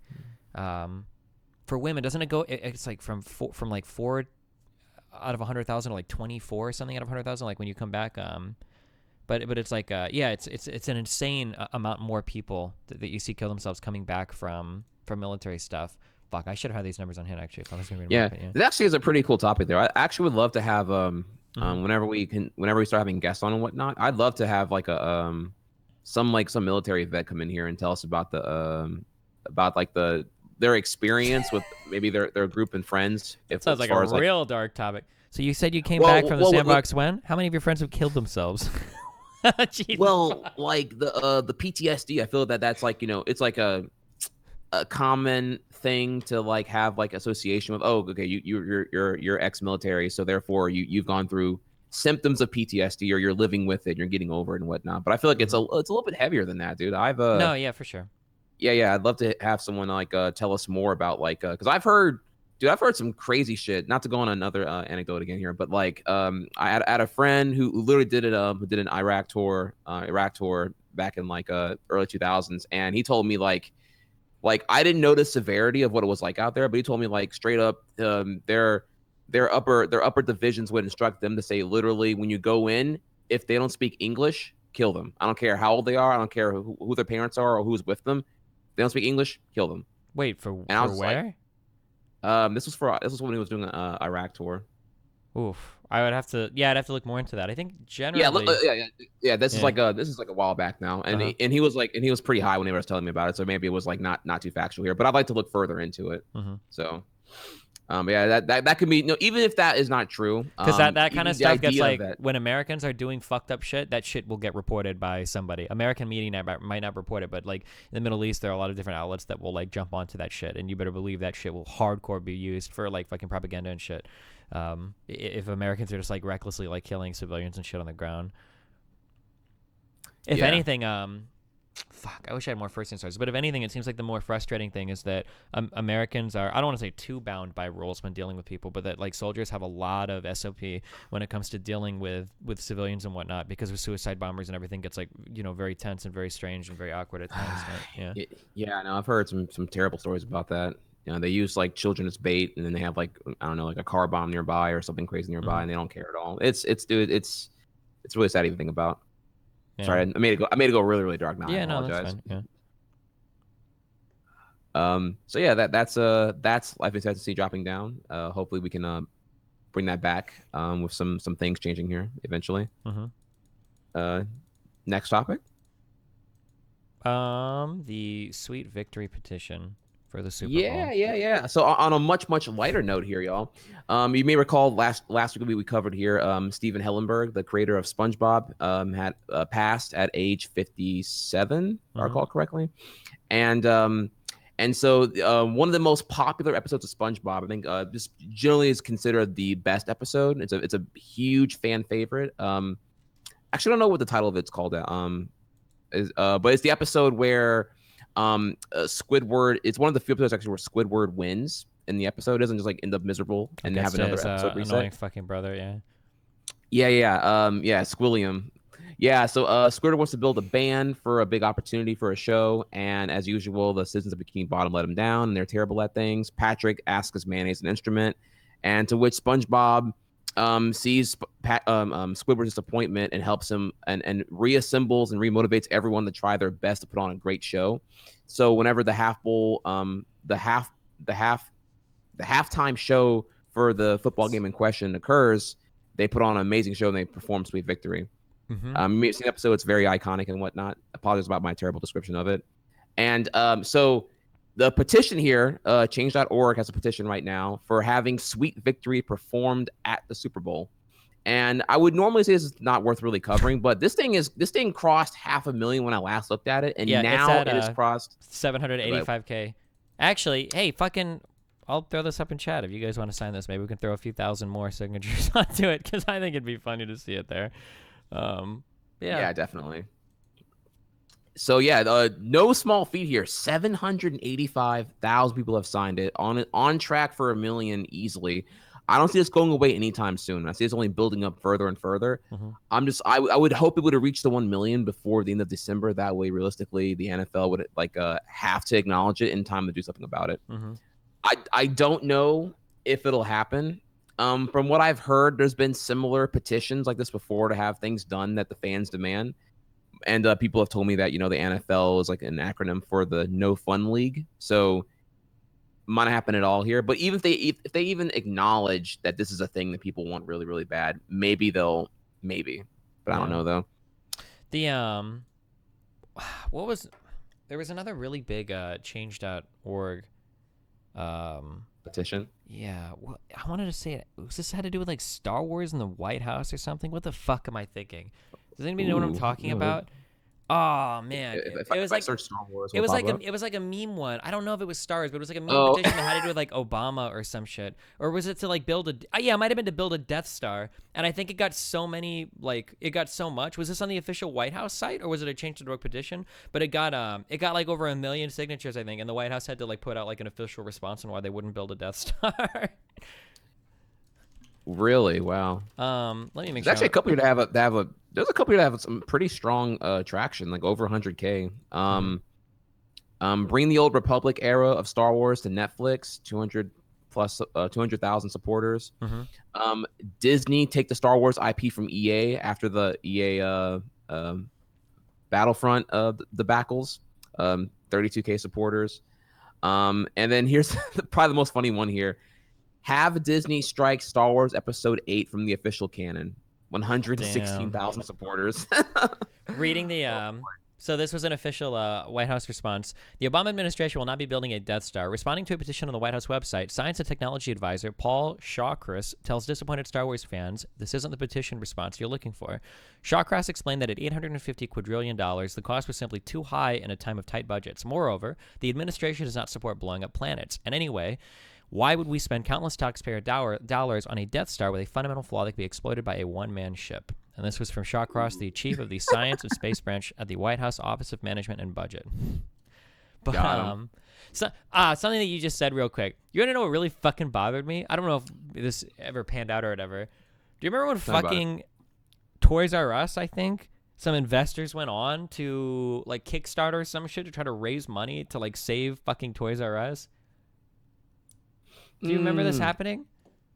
No. I know there was a general sadness to Toys R Us closing because there were a lot of people who were nostalgic for their childhood of going to Toys R Us. They have like a very blissful remembrance of it. But no, I didn't hear about a Kickstarter to save a corporation. Yeah, here it is. So it was a GoFundMe, not a Kickstarter. It was a GoFundMe by billionaire Isaac Larian, a billionaire. Launches a GoFundMe. I don't know, like the general idea. Like I think that Kickstarters and GoFundMes and whatnot are like pretty cute. Like it's a cool idea, but I kind of get irritated when I see. We can go into a lot of economic theory here, but like part of the so in capitalism. So one of the things that left-leaning people or lefties would critique capitalism for is that anytime you have an employee, you're stealing from them, because if an employee comes in and works for you, you're paying them some dollar amount, but you're actually making more off of them than you're paying them, and the difference between the profit that you make off of their labor and the amount that you pay them is exploitation. That it's and people would argue that this is sometimes a morally bad practice. A capitalist like me would say, well, hold on, it's not necessarily bad because capital owners provide you the means to make money that you otherwise wouldn't have access to, so it's okay. Are you kind of being exploited? Sure, but that's because you're gaining access to capital that allows you to make money. When you look at things like these Kickstarters and GoFundMes, though, it's like you have a way to publicly fund your organization, so you're no longer risking anything. You're no longer investing yourself. But then if it is successful, you make all the money yourself. I don't know. I guess like ideologically, I kind of am uncomfortable sometimes with the idea that like, hey, I want to start a new company. Instead of actually risking anything of my own and trying to get money myself, I'm just going to have a big-ass fucking Kickstarter. I'm going to get 1 million people to invest in it. And now when that company is madly successful, I get to become a millionaire. Like, I don't know. That seems like kind of fucked up to me. Yeah, it to me is as questionable as I want to say there was actually, all right, I got an even dumber one for you, Mm-hmm. because if I recall, it wasn't a change.org petition, it was actually a GoFundMe. I want to say there was a GoFundMe for convincing Disney to buy Fox, because like the biggest of like MCU fanboys, Marvel Cinematic Universe fanboys wanted they were really like, I mean, dude, throbbing at the cock for X-Men to enter the Marvel Cinematic Universe here. So there was like a petition with money raised. I think it had almost 100K. I could be wrong here. Mm-hmm.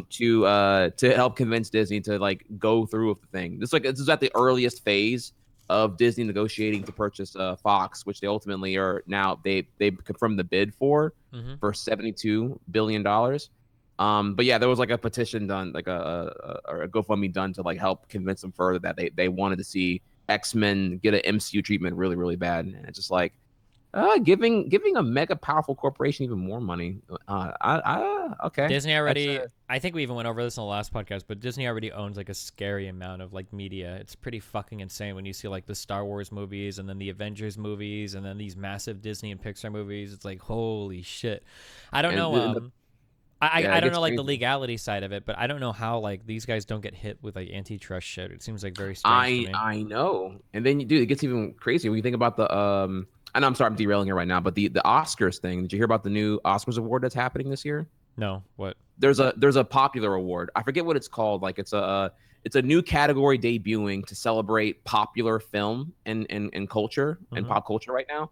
And so the idea is that, yeah, there's a new category that comes out that pretty much will guarantee Black Panther wins an award, even because normally it would contend for Best Picture, right? But now like it's a given that it'll win this award that celebrates popular film, and it's gonna be just pretty much a pat on the back for I would say a pretty easy slam dunk for Disney every year, unless they just like, I don't know, get too sterile on their MCU formulas. And whatnot. Apparently a lot of people are saying they ditched that award because there was such backlash. Oh, they did. To it. Yeah.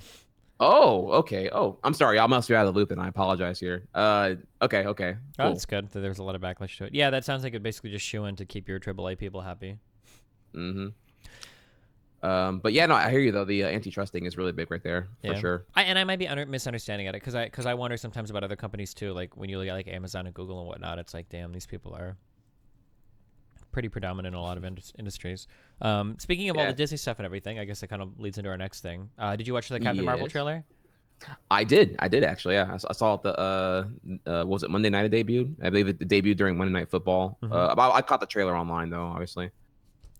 Do you I don't know if you get this playing because I play a lot of online PC games. I guess maybe in the console world you don't have this, but like in PC games, one thing that you run into. Are you familiar with the concept of an infinity game? That's a game where there's like no definitive end to the campaign, and you just keep on grinding, and you kind of like it's kind of like these games now that are kind of being marketed as games as a service. They just kind of go on forever and ever, kind of like Minecraft. Is that correct? Or am I completely off here? Close. So like games like League of Legends or World of Warcraft, I think would be considered an infinity game. So the idea is you never have to like release like a part 2. You just keep releasing add-ons and shit, so people play that same game kind of forever. You keep releasing more and more content for it, right? Okay. Something that is something that I'm sorry, I'm taking a long time to get this. One thing you run into as an issue with a lot of these types of games is something called power creep, where what happens is things get more and more powerful, and at some point it's like all the old shit is like, fuck, who the fuck cares about this old shit? Like everything new is so powerful and so cool. You watch a lot of Dragon Ball Z, right? Oh, I'm very familiar with the power creep of Dragon Ball. Yeah, you ran into those issues too, where it's very strange, where it's like if you look at in Dragon Ball, right? In Dragon Ball, when their power levels are like in the hundreds, I'm pretty sure. I don't know if Roshi was in the thousands or not. He could blow up the entire moon, right? He did it to keep. Yeah, that was an early pop device. The moon was blown up. Yeah, from being in his Uzuru, his giant monkey form, he had to blow the moon up in order to shrink him down. Well, when you get to like the Cell games, these people going by power levels, I think they officially stopped tracking power level in the series around the time of the Frieza saga when they do that off-planet power level Correct, scan. Yeah. Yep. What by this time, these people are several orders of magnitude stronger by the Cell games. Like their power levels are in like I think the tens of millions, maybe the hundreds of millions at this point. I feel like they were in the millions at the end of the Frieza saga, or hundreds of thousands. I could be wrong, but like it's way stronger. You would think that at this point these people would just like be able to like flick their finger and destroy the entire fucking planet. Like, do you know what I mean? Like, yeah, like it seems like really weird. And I can elaborate further on that too, because you're right. The power levels were being tracked, I believe, until the Ginyu Force was defeated in the Frieza saga, because that's when the last time the Scouters were like a plot, where power level was like a direct plot device or whatever. Mm-hmm. And I believe the creator Akira Toriyama, he had like difficulty keeping up with the whole thing. Like And they just fans dumped were like him. calling him out about the continuity errors all the time. He got frustrated with it, so he kind of abandoned power levels altogether. Mm-hmm. But the just where it gets pretty absurd is that you have Frieza and Super Saiyan Goku fight on planet Namek, and then the follow up there is that you have Robo Frieza come down with King Cooler or King Cold or whatever his name is. It's his father, King Cold, right? Mm-hmm. And Robo Frieza is canonly stronger, if I recall correctly, than Frieza in his original form. And you have a future traveling Trunks just cut him in half and kill him easily.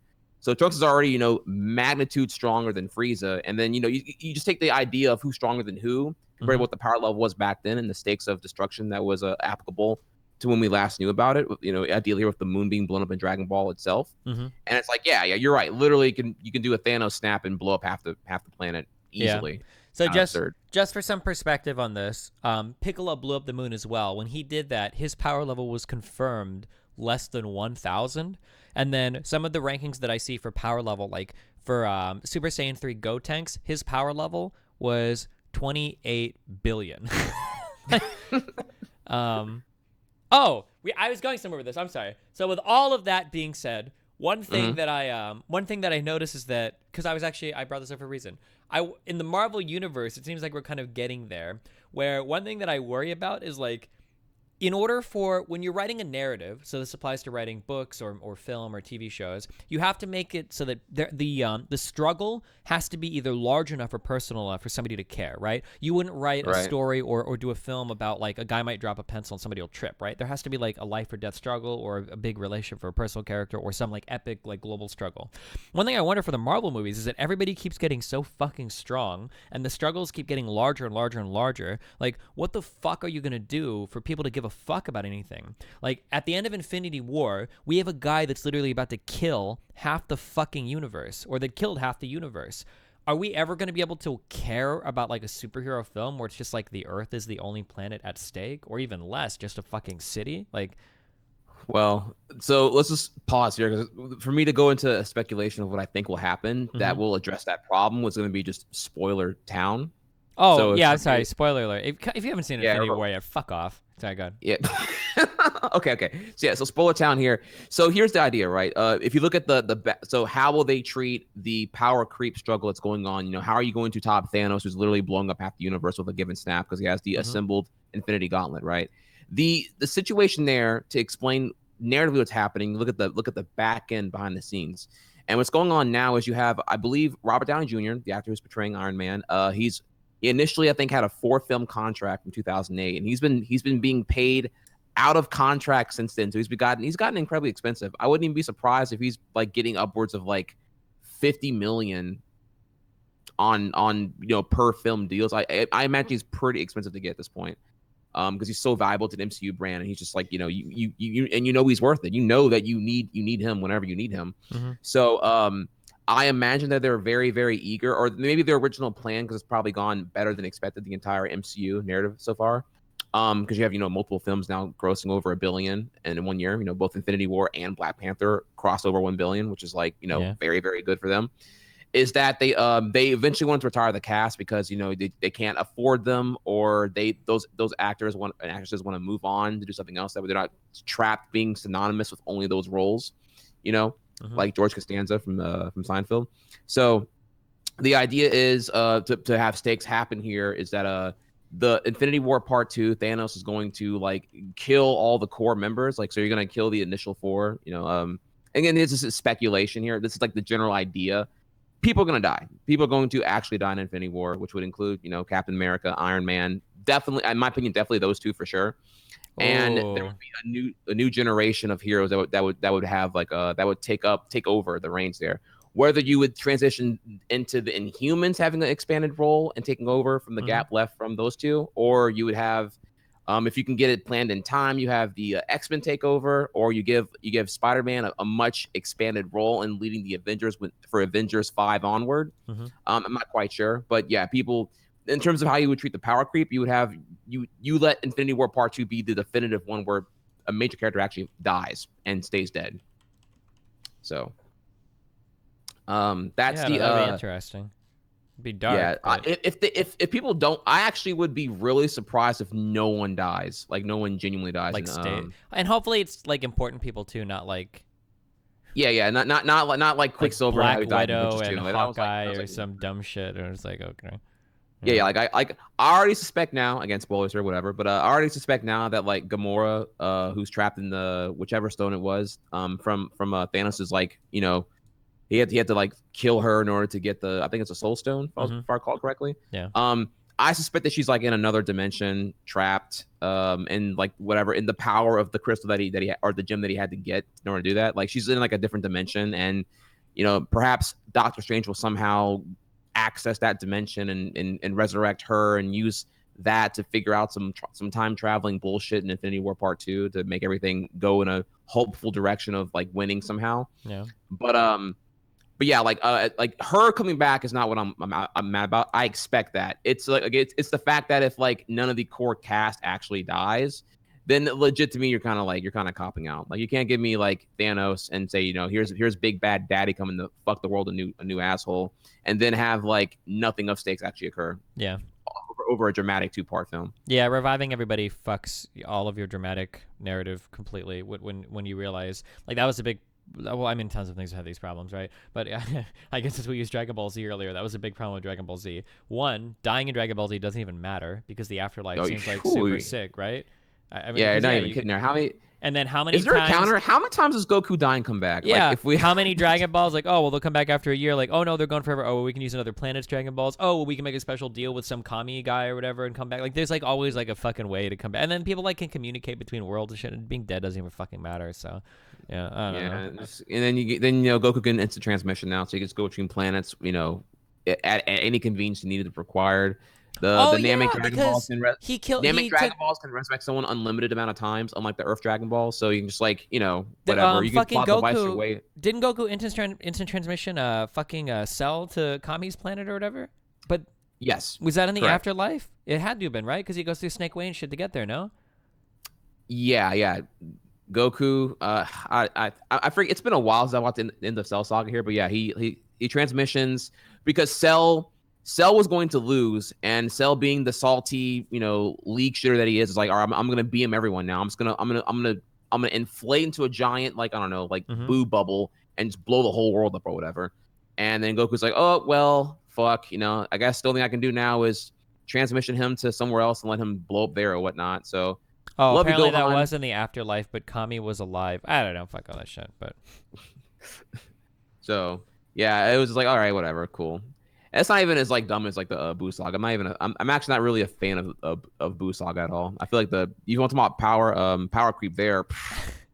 Well, like, man, by the time in the Boo Saga, we talk about like every. This is so dumb. I don't know why we're talking about Dragon Ball Z. In Dragon Ball Z, Super Saiyan transformations were like lightsabers in Star Wars, right? If there was a lightsaber on screen in episodes 4, 5, or 6, because special effects and everything was so hard to do, there was some important shit happening, okay? You need to pay attention. Somebody important was fighting somebody, or there was some big story moment that was about to happen. Obi-Wan was about to die, or Luke and Darth Vader were about to have a fight. Like, there was some real shit happening. In Dragon Ball Z, when this first Super Saiyan transformation happened, Super Saiyan 1, right? Obviously, it's Goku and Frieza. There's big shit going on. That's really important. In Super Saiyan 2, that's fucking Gohan finishing his whole fucking character arc and ending the Cell Saga. In the Boo Saga, Goku goes Super Saiyan 3, and it literally means fucking nothing. Like, you're right, he goes Super Saiyan 3 and then, like, loses, like, in 2 episodes, right? Like, it's literally fucking pointless. Like, what the fuck was the point of that whole transformation? And he spends, like, 10 minutes, like, screaming about it, too. Like, Then Mystic Gohan becomes a cocky idiot and gets some sword as well. And then, no, we fuse with the Patera earrings or whatever. We're stuck forever, but then he gets eaten by Boo. But then, then conveniently, yeah, I don't know. The Boo Saga was shit, I dude. hated that. The stakes cop-out was so dumb there. They're fused forever because you can't undo the Portera earrings unless you're absorbed. Yeah. Then conveniently, you get unfused. All right, okay. Okay. Anyway, the Captain Marvel trailer, because we didn't actually talk about this at all. Yeah. So I was just saying. Yeah, fuck. The reason why I brought up power creep is that every time they go back into the past, like, it seems like, because wasn't her character doing things like historic? Oh no, she was a Kree and she came from some other place. But it seems like her character is like fucking borderline god mode, like can fly around like in fucking space and shoot and kill and blow things up. And it's like, holy fuck, like how much more powerful? She's like stronger than Iron Man, like without the suit. Like it just seems insane. Yeah, no, you're right though. You're right. Unfortunately, I'm not well versed in Captain Marvel's lore, so I know very, very little about her. Like, aren't the villains Skrulls, correct? Skrulls? Like what do you mean by that?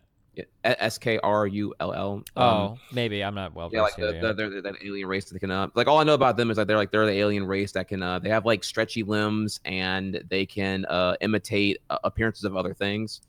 So that's all I know about them. And yeah, she's really, really powerful. And what else is there about her? She's very, very stressed. I know that much too. She has a very what's the word here? Like, I don't know, like video game protagonist type of like backstory. Like she's been through a lot of shit, a lot of shit. Like you wouldn't be surprised if she was an alcoholic because of all the shit she's been through, from what I understand. Oh, apparently someone just said she is an alcoholic. So. Oh, well, okay. Oh, there you go. That wouldn't be surprising, honestly. Very angsty. People are saying that apparently she's the Superman of like the Marvel universe. So. Yeah, we'll see though. Probably the thing I find most interesting here is how they're going to So yeah, there might be a power keep going on there, but notably the film takes place in the 90s, right? It's like it takes place in 1994 because in trailer 1 you see a blockbuster, so it's giving you a very obvious indication that this is a film from the past. And I'm wondering how that's going to tie in here. I wonder if they're going to be able to tie the continuity not very, very clean there and not have anything feel like absurd. Because one problem I have sometimes with prequels is that you do like a prequel or like an I guess we should call it prequels, right? You do a prequel late game into like a continuity series, and then you have like an epic big badass battle because the stakes or the budget has expanded since the initial episodes of X thing. And it's like, okay, so there was this dramatically huge kick-ass battle that was never spoken of in prior episodes, and it just feels kind of like a convenient absence entirely. Oh, so yeah, no, I know what you mean. This is how I felt when I played. Did you do the Metal Gear Solid games? No, it's in my queue though. But yeah, that's how I felt during one of the later, like Metal Gear Solid 5, when there's like this massive where they run into like this. The Metal Gear, not to do too many spoilers, but like the Metal Gear that's in Metal Gear Solid 5, obviously because it's the last game that's been made like in the real world time, right? That Metal Gear that comes out, it's called Sahelanthropus or whatever, is easily the sickest fucking mech that has ever existed. And it's like, yeah, and it's like, okay, well, cool. Well, if I go back and I play Metal Gear Solid 1, I think that Metal Gear was called Metal Gear Rex. That Metal Gear is shit. It's a shitty fucking tank that can barely do anything. And this was supposedly made like 40 years after fucking Sahelanthropus, which is like a full-on fucking Gundam with flaming sword mecha shit. Like, how did nobody mention this or know anything about this? Like, yeah, prequels run into that when they try to go too big or do too much, and you wonder like, oh, well, damn, that's some really crazy shit. It's kind of strange. We've never heard about any of this in universe before, you know? Yeah. Yeah, and that's the another great example of that one too was it's probably gonna be a hot take here, but Star Wars Rogue One, this whole like epic final 35-minute battle sequence, and then is any of that ever referenced in any of the earlier stuff? Is there ever an implication that there was a massive? No, but like I hate that I'm gonna do this because I actually think that Rogue One is one of the worst movies I've seen in a long fucking time. But I'll come out and defend it a little bit here. My defense of this is I would say that I mean, like, it's a giant fucking rebellion, so there are probably tons of fights between, like, the Empire and the Rebels, such that no one would recount any specific one. You would just understand that there's been a massive amount of conflict and a fuck ton of huge fights, so you wouldn't necessarily need, like, one specific one referenced. That would be, like, you know what? You're right. That's fair. That's fair. I do agree with you, though, that Rogue One is a garbage film, though. And just to clarify my stance on that, chat, because I'm not just mindlessly agreeing with Destiny here, to me, like the problem is that film is 2 hours long, and only the final 35 minutes do I care. And even then, Jyn, what's her name, Jyn Erso, whatever her name is, like personality wallpaper. Honestly, the two characters I like the most, which are the blind guy and the Force and the cannon dude. the heavy armed guy. They're like buddies in the film. Uh-huh. Those two have personality, and they fucking like. Oh God, I wish I had more screen time. Honestly, I love them, and they have like barely anything to do with the film. So Yeah, I'd have to go I wish back it and. had personality, and I wish the film wasn't like a 90-minute bloat of shit happening until the final 35 minutes. Gotcha. Yeah, there's like 40 minutes of that film that can be totally cut out. It does a lot of weird shit. Here's like my new pet peeve. Did you watch the new Halloween yet? I think I asked you last time. Have you watched No, it? you Yeah. did. If you now, I'll tell you what. Now, if you assign me the homework, if you're telling me, pre-game for next week here, I need you to watch it. Pre-game for next week. Okay, listen. I actually want to You like wanna- freeball a you want- lot of this with the one guy. Yeah, Because with your Adam. movie. Yeah, I want you Your to movie watch sucks. 2 movies. Okay, this Ooh, is. dude, damn, 2 homework assignments. Go. Okay, professor.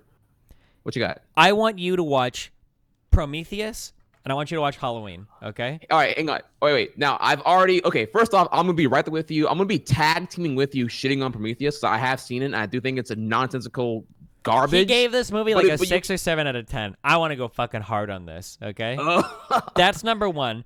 And then 2 is Halloween. I've noticed that there's like a lot of things that filmmakers do that are legitimately like starting to like confuse the fuck out of me. Like there are things where I understand these are narrative elements that I know from like studying English and whatnot, and it's like, but they're being used incorrectly, and things that like drive me crazy. Or maybe I have to go back and I'm wrong. But like for instance, like in Rogue One, do you remember that weird monster that like tortures you or whatever? Almost it tortures you. It's the one that the black guy, he owns this like monster that he throws people's into the pit for or whatever. Oh, yes. Okay, yeah. So like in the beginning of the movie, there is like an ominous scene that foreshadows this monster, right? Mm-hmm. But it ends up being entirely fucking inconsequential to the rest of the movie. Like that whole monster, his entire arc is almost completely fucking irrelevant. But they spend actual screen time like foreshadowing this monster, and it ends up being like a non-issue at all. Like it's very fucking weird. And I've started to notice this more and more in film, where it's like, oh, cool, you're doing that thing, and this is going to be important later. And it's like, no. At the beginning of the Halloween movie, it's not a spoiler. It's literally like in the first 5 minutes. There's like the Sure, go starting ahead. scene is like, whatever you do not cross this yellow line. Whatever the fuck you do not cross this yellow line. And it's like, oh. And the camera shows the guy stepping right up to it, and it's like, there's some shit that's going to happen with this. And nothing ever happens with that. And it's just like, it's like this really random thing. It's like, wait, you're a filmmaker. You have very limited screen time to actually show shit. Why the fuck are you spending time on shit and stressing it, and it actually like means nothing? What the fuck is wrong with you? Why the fuck are you doing this? Okay, so this is okay. All right. So my take on that is that you're seeing now film enter this weird era where it's kind of like AAA gaming, and that like, yeah, we'll fix it in post, or it's like the day one patch equivalent now, where you're seeing this a troubling trend now where trailers feature footage that isn't even in the final movie. Like I'll give you an example here now. In Star Wars Rogue One, remember there's like a scene in the trailer. It's very iconic. It's the end of the trailer where like Jyn Erso is like in like a hallway corridor, and there's like tubes of light bulbs that illuminate, revealing her in the darkness. Okay. She's like standing there all like thing and whatnot. It's a very iconic thing. You may not recall, but if I showed you the trailer, you'd easily see it. Not in the final film. That is like that is a sick shot, dude. Not in the film. And that was like that was a late trailer too. It's just like, and that's been happening. That's been a troubling trend that's been increasing here. Is these trailers get cut with just like still not finalized footage, and I just feel like the editing floor is still a giant fucking mess. I don't know if it's like more marketing people have more control now, and just I like, imagine the guys that do the trailers, it's probably like a totally different team. I'm guessing. Yeah. Yeah. But I hear you. Yeah, stakes and payoff is a big troubling thing here. I saw that in a couple other movies too here. I don't know what's going on there either. But yeah, they'll go out of the way to bring shit up, and then it kind of goes nowhere. Wait. I had another. Someone just said Jesus Christ, that's Jason Bourne, isn't in the movie either. Wait, I thought that was in the movie. Wait, say it again. Jason Bourne. Wait, do you know the meme where the meme is like, Jesus Christ, that's Jason Bourne? No, I'm not familiar with that meme though. I thought that. Apologize. Wait, no, I'm almost. I love the Bourne movies. I thought that was in the movie because it was in the third one after he beats up all 3 of the people when they're in that little tunnel. I thought that he beats up all 3 of the people, and then the guy sees it on camera. Is that not? Did that not happen? Oh fuck.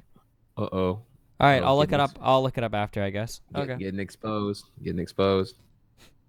But Yeah, what were you gonna say about that? Yeah. So you're assigning me homework here. I gotta watch. I can rewatch Prometheus. I'm gonna admit, rewatch so it. here's I the thing want about that shit fresh in my mind. my mild thing there is okay. Adam, aka your movie sucks, may have given Prometheus a 6 or 7 because it's shot well. I will give that. Ridley Scott. No, you can't give a movie when it fails on every aspect, and then you just say the cinematography is okay, and you give it a fucking 7. Fuck that.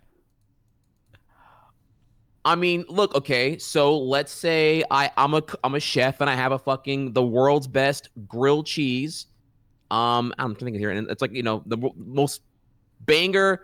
It's grilled cheese and a teriyaki marinated grilled pineapple. Do they go together? Fuck no, but they're both great separately. They were fantastically crafted grilled cheese and teriyaki pineapple, and so you give it. I don't know.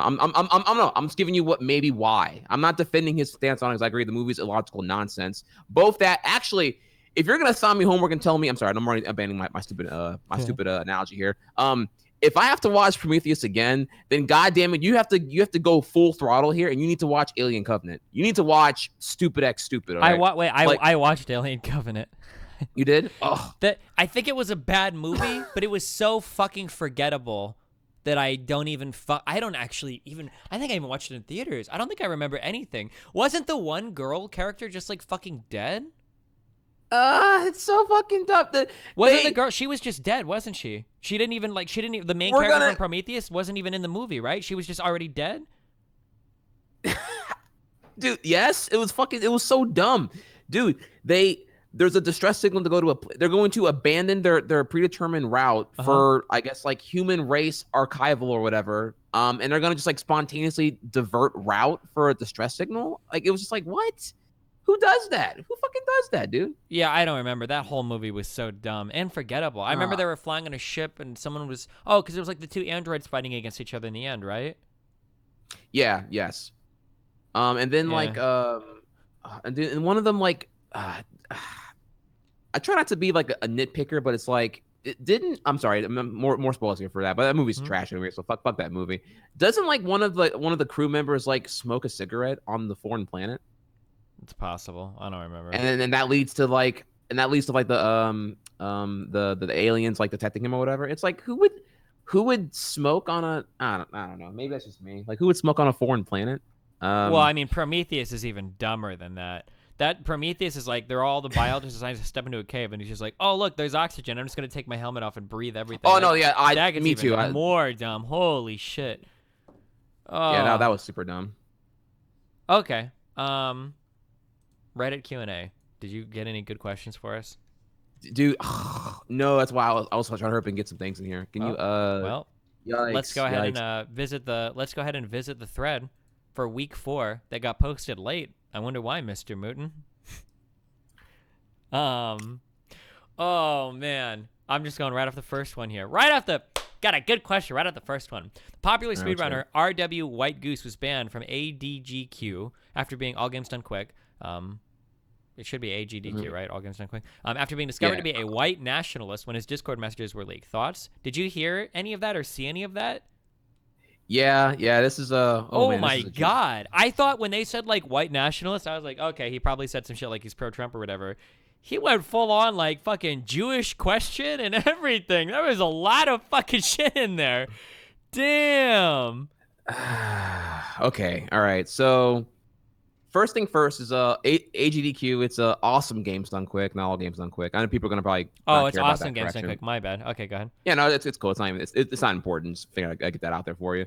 White Goose. He's a popular YouTuber. He's a known GoldenEye speedrunner, and he has some questionable views on a lot of things. He's a big Jordan Peterson fan. If you didn't know, but I knew that was like a troubling thing people have reported to me in the past. Because he kind of has some questionable world views based off of being a Peterson enthusiast, or maybe more than that, obviously now. But no. So what happened was, if I recall correctly, there's a thread of someone who's like shouting out all the toxic things both him and another speedrunner were just casually talking about, which include all the things you saw in the screen caps. And the thing is, okay, you would think that these screen caps are coming from perhaps his own Discord, and that is like an extension of his identity, and therefore he should not be represented in any charity drive whatsoever.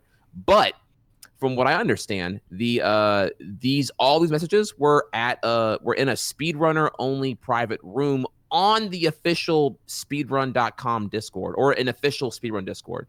So it wasn't his private one. They were openly talking about all these things in a locked room at an official one. And it's just like, man, you got some fucking balls, dude. Yeah. You got some big kahunas, talking about, the hotness of girls in the community and how bangable they are, and throwing out cuck this and Jew that and everything else. Mm-hmm. Yeah, it was pretty troubling, I'll say the least.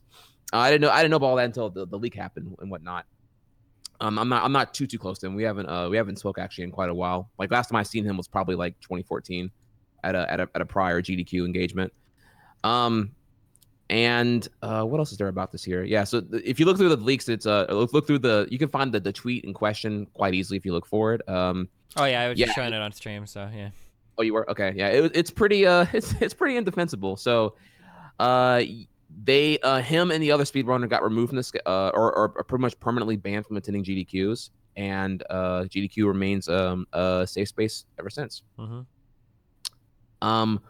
What do I think about it though? I have to honestly, I don't know much more about Goose's because Goose does a lot of like speedrun lore content. Like he'll go over the history, because again he's a veteran in GoldenEye speedrunning, so he's done a lot of honestly genuinely entertaining videos on the history of GoldenEye speedrunning, the history of other notable N64 speedrun games.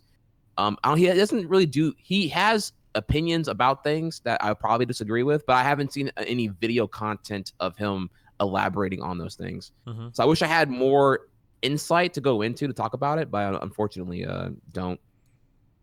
But yeah, he's out now though. Yep. I also don't know how many people I don't know how much of the community actually thinks like Goose for these whole things here. Do you have any quotes here you want to read off here, or anything that is like Twitch safe to read that to give them a better example? Well, I mean the one that I was bringing up was literally like just the it's like what Peterson normally says about women. Hold on, let me bring it up again. Is it the one about biological function? How women are biologically function to be? Yeah, this is like a super common Peterson talking point. I hear this a million times. Women aren't biologically primed to work 24/7 in one field. Only fucking nuts men are. They have other priorities and desires than to be number one in some job or other discipline. Watch the vid, mate. I promise it's the most important thing you'll see this week. This is what people don't understand or try to deny. Women are inherently non-competitive because it's in their nature to nurture and make sure everyone survives. Men are the exact fucking opposite. Yeah. Yeah. Is it fair to say that there's like a strong parallel here between the things he's saying and that one Google employee who got fired? James Damore. Yeah, I mean it's the same. Or is this thing like a Peterson stuff? Yeah. Yeah. And then and of course there's a minor debate here on whether or not should he have been banned for having different views. But it's like here's also the other problem too. The reaction from GDQ was like was pretty tame at first. At first they couldn't verify that the screen caps of what he said were they true, because obviously you can quote unquote screen cap DMs and just like go to Photoshop and make it look convincing, right? There's like you need like and Discord is actually even easier than that. There are ways it's even easier. For sure. So they couldn't verify that, and they needed to get like I guess a Discord cop/staff member to get in there and verify IP logs and whatnot to verify what happened. And so at first they didn't have that. So the GDQ staff were saying that we can't confirm that what was said here was actually said, but we do not condone their differing opinions. And it kind of like downplayed it as like just differing opinions, not like a very toxic very toxic outlook on what could be like a because honestly the GDQ attendees it's very heavy on the LGBTQ representation. There is like there's probably a pretty interesting statistic here about like the really high amount of trans people in the community that both come to GDQ and are in speedrunning. There's a really high amount. Yeah. Not that I find that to be a bad thing at all. It's just it seems particular. like in gaming in general it feels that way sometimes. Maybe I'm sure there are a variety of reasons. Probably because you can just find your identity in that really easily. You can just like it doesn't require so much real world attachment. It's like your achievements are whatever you make of them, as opposed to like things that may be beyond your control, like genetics or And then you get to be behind a screen and feel more comfortable and everything. Just reading out a few of these from what I said earlier. Thank you for whoever posted this album. I think there is a lot of importance in this. Is very scary because what he's actually using here are I mean, I don't mean to call him this, but man, these are neo-Nazi talking points. I think there is a lot of importance in quote unquote not showing your power level. It's easy to get cast away as an anti-Semite if you talk about the Jewish question in this climate. I don't see any issue avoiding the Jewish question for the next few years while the Overton window shifts, to be honest. You don't want to be cast out this early. This kind of stuff is like really standard neo-Nazi messaging, where basically like you don't want to talk about, you know, how Jews are controlling everything openly because that makes you look crazy. So you kind of like subtly dog whistle it and you don't talk about it really openly. You have to wait until people become more accepting of it. But yeah, that kind of, to see somebody like in gaming and whatnot, like openly talk about stuff like that is like really insane. Another guy was talking to him and he says, it's amazing how much race mixing there is in advertising. In that ad, we've got the soy boy getting cucked by the black guy with the fake red-haired lady laughing at him. And then our white goose responds, yeah, it looks like a direct simulation from that cuck Nickelodeon Bulldog show. There's this really egregious race mixing ad / poster at the radio station I attend weekly. I've considered taking a pic many times. Like, this is like full on, like, this is literally like alt-white shit, or not all white. This is like alt-right shit. It's not even like he's like a conservative Trump supporter, but it's like full on like fucking neo-Nazi shit. Like that'd be like insane. Some guy says pay for them to go back to Africa. I'm alt-right Jack says I wouldn't be that generous. They'd get a free one-way trip to Africa or they'd face the wrath of King Jack's army. And then like later on, our white goose on the same like topic is, the thing is people have been moved forcefully many times in world history, and you can argue it never ends well, but neither does everything else when it comes to solving issues on a grand scale. Like, yeah, I don't know. Yeah, there. Don't know how you defend that, honestly. Yeah, here he links a video. Here's an interesting video about that: the Jewish role in the porn industry. So I don't know how I spent, this is my life living here, so I don't know how many of these theories you're familiar with, but a lot of people say that like the fascination with like the BBC, the big black cock, and interracial porn, that is actually pushed by Jewish people as a way to make white men feel like shit so that they get outbred in society, so that all the women are going for the black guys and you dilute the white race so that they can't like represent themselves and have power like the Jewish people that maintain their purity and everything. Yeah, there's like a lot of shit. Yeah, it's like blatant like alt-right like signaling. Like it's fucking insane. Yeah. Wow. I did not. Okay. I didn't even need to explain that because he says it here in the next line. Yes, this is our white goose. Yes, that's exactly it. Porn industry is part of the media, and they want to emasculate white males into submission, which is why they make sites like Blacked and Tushy promoting degenerate, dangerous anal sex, and why cuckolding is popular. There is a theory going around for a long time that Star Wars Episode 7 was about this as well, that the movie was actually about watching, like, you're a white man and you're watching Flynn, you know, get the girl and everything as a black male, like, yeah, holy shit. But these logs are insane. Wow, my belief is reinforced through everything possible. Oh my god, that's I'm not gonna lie to you. I'm gonna have to watch this video in full detail on the stream at some point, just to like. All right, I'll link you the album or whatever. But yeah, this is like some pretty crazy shit. The women shit that got leaked isn't even like, that's like standard. That's like level 1 degenerate Jordan Peterson fan. That's like whatever. But this is like full on like past JonTron, like he's like a full on alt-righter. Like he's totally bought into all of these narratives. The Hallmark. It's kind of funny because before this, me and Trax were talking about doing a show to explain like basic political terms, but I guess if you're not aware, like the Hallmark alt-right trademark is if you believe that Jewish people sit on top of the power like systems and they push propaganda in order to destroy the white man, then that's like your big alt-right signal. Like that's your big alt-right calling card. Yeah. Oh man, dude, that's a pretty indefensible, honestly, I would say. Yeah, even if there was no call to action, like even if the idea here is like, oh yeah, like he shouldn't be banned because he has a differing opinion. The difference here is that it's not like it's a charity organization / charity drive, and they would want nothing to do with that. So the fact that it's even got like thrown out there by anyone at all, it's gonna go down, or it's gonna get banned anyway. So yeah, like it's not even a matter of would he do anything? Would he assault anyone? Would he? I don't think he's a violent person. Yeah. But yeah, that is toxic for any charity brand to be associated with. So yeah, any charity is going to drop any person who has that logged as things they actually typed out and said. Yeah. And then the extent of the vocabulary he uses there, like throwing out like, is soy boy a slur yet? Can we say that? Oh, I shouldn't have asked that last, shouldn't I? Oops. What do you mean by say like a sir? Like, are we allowed to say soy boy? Yeah, like is that too offensive or is No, like I think we like can a say soy boy. I'm pretty sure. Yeah. okay? Yeah. I think eventually that'll be a more troublesome term as it gets more severe synonym and connotation treatment over time. But Maybe I don't know. the freaking oh my god, dude, the BBC thing was too funny.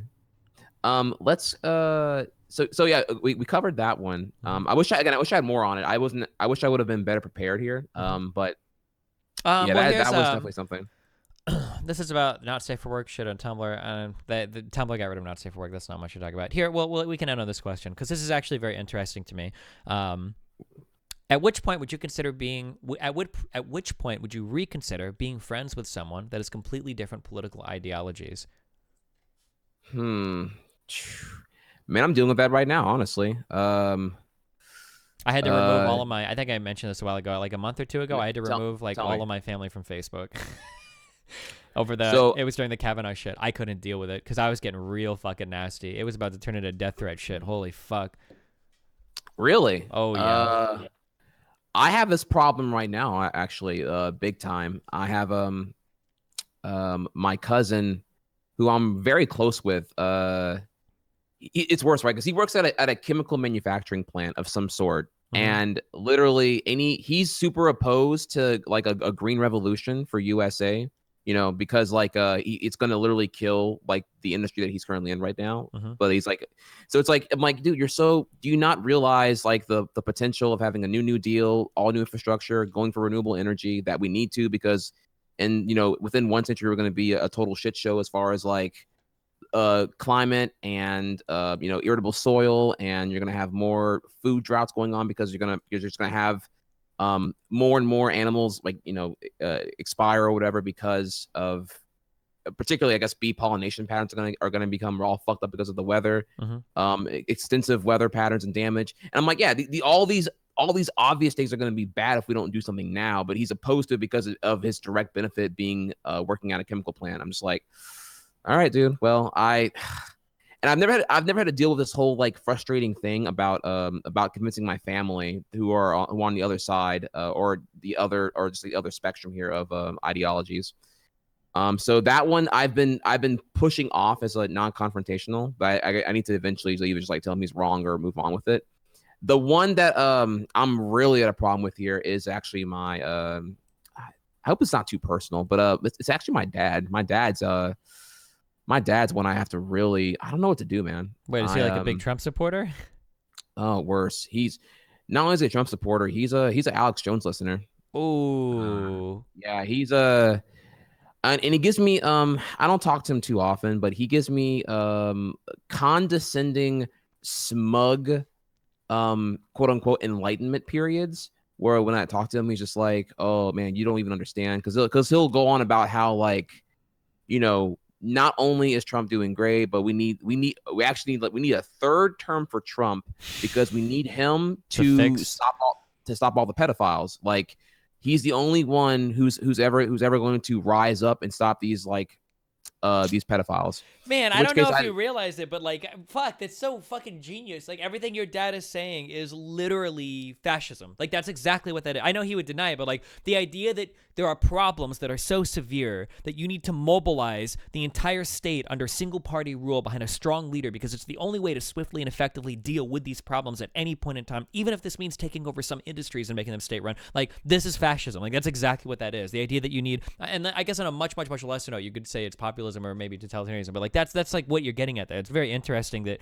he would like verbalize it so perfectly, that there's such an extreme problem and such an extreme threat that we need that strong central leader, even if it means destroying democratic institutions, to take over for a third term and set the ship right. It's very interesting. Yeah, and I don't even know what to do with it. Like I'm like, okay, so the problem is like I don't know how long he's listening to him, but because he said that, I knew that was like some Alex Jones stuff. Like I like look back on it and whatnot, and it's like his core belief is so far removed from reality that even if I like threw him the facts all day long, right? Like how do you convince an Alex Jones listener? I feel like they're like too far gone, right? Like it's like, oh yeah, like with my mom, it always ends in her crying because she'll say something like, "Mom, show me this." like let's see some like she'll say some dumb shit, like she'll be like Stevie, like you don't understand, like 1 million illegals voted in the last election, Obama was busing them around the country. It's like, okay, mom, let's say What? that you're right, okay? Oh A my God. million Yeah. illegals were bussed around to vote. How many let's say 100 people fit on a bus, mom, so that means that you've got 10,000 buses, 10,000 buses full of illegal immigrants. So that means that somebody in some town, in some gas station, somebody had to have seen 10,000 buses of illegals like driving around the U.S. Like, this has to be reported somewhere, mom. Like, can you show me? And like, it always ends up with her becoming very frustrated and then very emotional because she obviously has nothing. And then she gets personally offended. She's like, Steve, you don't believe me, but I've seen things. And it's like, okay, mom, like, I don't give a fuck what you think you've seen. Like, you can't show me anything. You can't demonstrate a single fucking thing you're talking about. Like, yeah, it's so fucking stupid. It's so frustrating to argue with a conservative that just has no fact to back anything. Like, yeah, it's very, very, very fucked. Yeah, it's super frustrating, and I'm just like, is it even worth it? Like, there was a while. Okay, if you want to go further here on this one here, like the whole thing is like he's 100% this whole idea that Christianity as a cult, or Christianity whenever it's convenient. Like, he became a reborn Christian at some point in the early 2000s, and now he's like the super like holier than thou and just deflects everything because it's all in the name of God and God's purpose, and there's going to be the rapture, the second coming. Trump's a flawed man. That's why God appointed him. And it just goes on and on to this thing where you can't. How do you argue that? How do you argue that God appointed Trump? Like, how do I debate that? You like, have to go back to like such a foundational level, and at that age, it's just not worth it.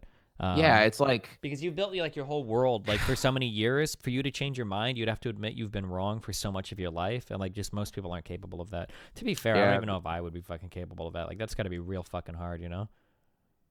So my go-to there. Wait, what was the question again? Let's return to the core question. The question was, what does it take for you to cut somebody out of your life because of political views? No, what point would you reconsider being friends? Would you Yeah. not cut off? What would it take for you to bring them back in? And to that, where I am with that now is like, I'm like, okay, is my time productive here? Like, is it even worth arguing with him about any of this, trying to find like a middle ground between us two? And the answer is probably no. And I feel like it's never been convinced. And even if he does, I know he's gonna pull the whole the argument where it's like, he's older, therefore he's superior in intellect or a senior, so I have to just respect him. And it's like, oh, I'm an adult too at this point, and I think my points I presented are quite valid compared to your just like feelings with no objective evidence whatsoever. And at what point would I consider being friends with someone that's completely different political ideologies? I don't know. I feel like the answer is I don't have enough time to care about someone that incompatible with how I think. So probably I'm like willing to communicate with them, but I don't know if being friends and looking past that is kind of that feels exhausting. It feels like the giant elephant in the room in any given conversation, right? Yeah. I feel like it would depend on the capacity that you were friends with them. Like, if this was just somebody that I casually played games with every now and then, I probably don't know their political opinions or whatever. But if it was anybody that I spent any time in real life with, like, there's no fucking way, you know? Like, there are some non-negotiables. Like, I can't sit in it, especially because, actually, maybe this is more relevant to me because, like, I have a lot of, humor is very big for me, and I'm into a lot of really fucking edgy humor. Like, racial humor and all of this shit is very entertaining to me. But if I'm with somebody that thinks a certain way, I'm not going to make those jokes because I don't know what the fuck that person actually thinks. Does that make sense? Like, there are certain like jokes that I'm comfortable making around certain people, but there are other jokes where I'm not comfortable making around it because I think that other person might actually be like racist or homophobic.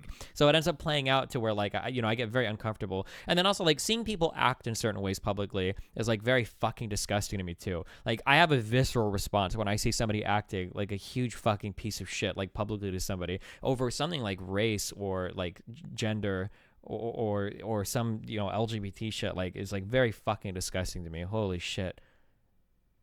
Yeah, I can say actually that I've never been in that situation yet. I at some point expected there to be some like because I'm in the South, so I expected to be like a MAGA hat at some point and something very racially influenced happening. But I can say maybe I don't leave the house often enough, but I've had nothing happen yet. So I don't know like what I actually would do. I'm not even gonna sit here and pretend that I'm like super fucking alpha, and I would confront them and be like, yo, you're being openly bigoted and you're completely racist or whatever the situation may be, right? And I don't know, like I get it, like you're alpha, as fuck. You would go there and tell them, yeah, you're a piece of shit and whatever else, and you would use objective facts to like shut them down. I don't know yet what I would do, honestly, but I guess it depends on what would happen here. Like, I don't know if someone like I don't know. If like John Tron Jr. came at me and saw me and my white girlfriend was like, man, I don't like how you're like diluting the gene pool right now. Yeah. And I like it hit her. It hurt her feelings, and it hurt. And like if it hurt my girlfriend that I cherish a lot here, I don't know. I've never been like in an actual like adrenaline triggered state to ever act as impulsive as like go into like a confrontation. So I've never been in a fight before, so I don't even know what I would do. But it hasn't happened yet though, so we'll have to. I hope I'll have to find out one day. But like, I don't know. Maybe I would. I haven't had like too much in the way whatever. of like public like opinion confrontations with people. The one that I did have that was kind of disappointing because I was fucking ready to go argue with this dude. There was a woman in an airport that was breastfeeding her kid, and it's like, okay, whatever. And there was a guy that was sitting next to us that was making incredibly fucking loud and rude comments. And it got to the point where like I asked him like what's wrong, like what's the problem, but then he like shut up and he didn't want to say anything else. But like he was saying things like very loudly like, I can't believe how disgusting people are, like why doesn't she go to the bathroom, like this is absolutely ridiculous, this is so disgusting that she would do this, I can't believe we have to watch this and be yeah, I'm getting triggered right now. yeah. And I was like, dude, she's fucking feeding her kid, what the fuck is this guy? Was like fucking 50 years old. Yeah, and I remember at one point, like, I leaned over and I asked him, I was like, dude, like, what's the problem? Like, maybe she doesn't want to go to the bathroom. Like, is this really that big of a deal? Can't you just not look? And he just, like, murmured and, like, stopped talking. It was so dumb. Oh, fuck. That was a debate I wanted to have. I was real excited for that one. Like, holy shit.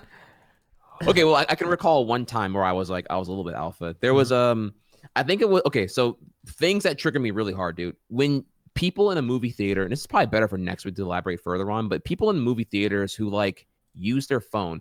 I'm not saying, okay, duck it off and respond to one text or whatever. I get that, if it's like a quick text response here. But man, there was this fucking one time, I think it was 2 years ago. I think it was around the time where Doctor Strange came out. Dude, first off, y'all have got to learn to like use your brightness setting. Dude, the offenders have their phone like on max brightness. People don't realize like in a dark theater, if that shit is even on half, that's gonna be like a fucking laser beam cutting through the darkness. Like holy, like a supernova levels of brightness. Like just because you're angling it a little bit. It's like it is like it's a focal point. I can't help but look at it because it's so fucking bright, dude. So it's so bright I can make out here. You would think, okay, if you're responding to a text, I get that because it might be important. If you're responding to a call, you're pretty inconsiderate. You could step outside for a call, but sure, whatever, right? If you're talking low, it's going to be under 30 seconds. Yeah. Your tolerance is way higher than mine. Taking a fucking call in a theater? Fuck that shit. But go ahead.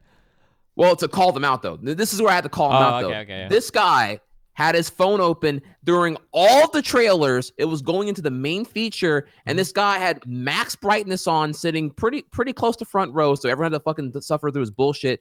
And was he texting? No. Was he doing a phone call? No. What was he doing? He was scrolling through Facebook, man. Not Messenger, literally not fucking Messenger, not communicating, literally scrolling through Facebook fucking wall, going into the movie. And I was like, dude, bro, that phone, man, shit. Or something, I forgot what I even fucking said, dude. But I yelled like, dude, that phone. And I said, I think man or shit or something like that. I wanted to use fuck really hard here, but I yelled that and he put his phone away. And then like all my boys next to me were like, damn, son, damn, trihex. I was like, dude, I'm fucking dead. That tells me, man, beyond reason, dude. So yeah, that was my one time I bucked up and called out the guy. I don't even know who he was, dude, but like, dude, that so fucking triggering, dude. It's because it was confirmed Facebook wall scrolling. It wasn't even important. It wasn't vital. Like you, dude, sucks for you, bro. Go home and watch Netflix and shit, dude. I'm trying to engage into the theater atmosphere right now. Yep. So yeah, that oh god, dude, so fucking aggravating, dude. Ugh. And we'll elaborate on that further because actually it was a really cool study I read about, and I'd love to actually get Adam's opinion on this next week here. There's a sizable demographic that they treat the theater like social engagement. There are people who will go to the theater and not even know what movie they're seeing, but they're going purely on the accompaniment of other people who are going with them. Like they're not even they're indifferent towards what movie they're going to go see. Oh yeah, no, that was coming back in high school. You would just like maybe they'd be like Saturday, like everybody's seeing a movie. You don't necessarily care what movie it is. You're just going out to hang out with friends, right? Yeah, maybe that's me then. I don't know. I'm all like, what movie is it? Like if the movie sucks, I'm not gonna go see it. Like yeah, at this point in my life, I would be the same. At this point in my life, I'm not going to just hang out with people because fuck that. But I would actually but back in high school, it was just like usually you went to the theaters to just hang out. Yeah. Well, I feel it's troublesome because this whole thing here. Again, we'll elaborate on it further next week. But man, the cell phones at theater, dude. Oh God! Like, thankfully, I live in the South, and it's like theaters are not as like as packed for like major blockbusters over here. Sure. But if I live like somewhere like I don't know, fucking L.A. or Houston or New York, oh, I can only imagine the shit show that is the modern movie theater, and I'd want to just like I don't know, fucking hang myself or whatever. Well, Like maybe in a couple of weeks I'll be able to tell you about it. So. Hey, what's going on? Hopefully on the 14th, I think is my goal right now. I'm moving to LA, so. Oh, damn. Okay, well, upgrade. All right. Yeah, I don't know, fucking Nebraska. Thank the Lord. Well, congratulations on that, man. It sounds really exciting. Yeah, it should be. All right. Well, hey, I think we're cool for today. I think we hit most of our topics. We hit our 2 hours. I think. Do you want to do your shout out stuff real quick? Yeah. So thank you all again for tuning in today. I am trihex. I'm the face of Try Hard, your favorite global emote. If you want to stick around, I'll be streaming some more today. I'm be doing some I unboxed my my Vive. I unboxed my Vive yesterday or day before yesterday. And if things go well here, I'll be doing some VR chat adventures with y'all for the first time ever today. But yeah, you know, I'm known for speedrun content. Lately, I've been getting into some alternative stuff with podcasting and hanging out with the great Destiny here right now. So I appreciate y'all having me again. I'm striving to get better at the craft of podcasting as well. So thank you again.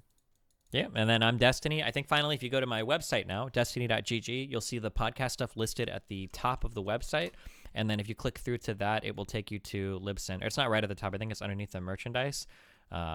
Yeah, I've got it on my screen here. But yeah, you can see all the little podcast episodes that are released here. It should be syndicated to most of the major things at this point. iTunes, Spotify, SoundCloud. I don't think we have SoundCloud yet, but iTunes, Spotify, I think Apple Play. But yeah, we're trying to syndicate it everywhere. If you're searching for it, I think you need to type in, it's either DT podcast or D.T podcast. Sometimes to find it, but yeah. After this, I might be doing a little bit of after hours with trihex. Maybe I'll come on your stream and we can chat because we had a couple of ideas that we wanted to throw around for the direction we want to take this and everything. So yeah, I'll probably be on his stream in like maybe 20 or 30 minutes. We can chat about that a little bit and then you guys can give us feedback on that. But yeah. Awesome. Other than that, thanks for joining us. We'll be back next week at the same time. I'll see you guys there. Yeah, and it'll be hype. Wait, you gotta give him the teaser. Shit. What's You're right. Fuck. The tease.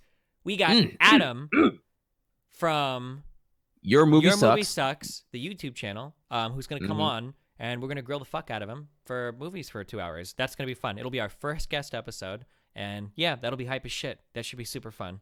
Don't miss that one. Yeah.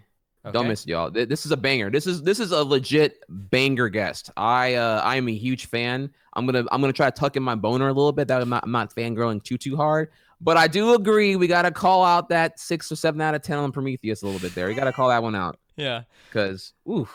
All right. I'll see you guys next week. All right. Next week, y'all. Later.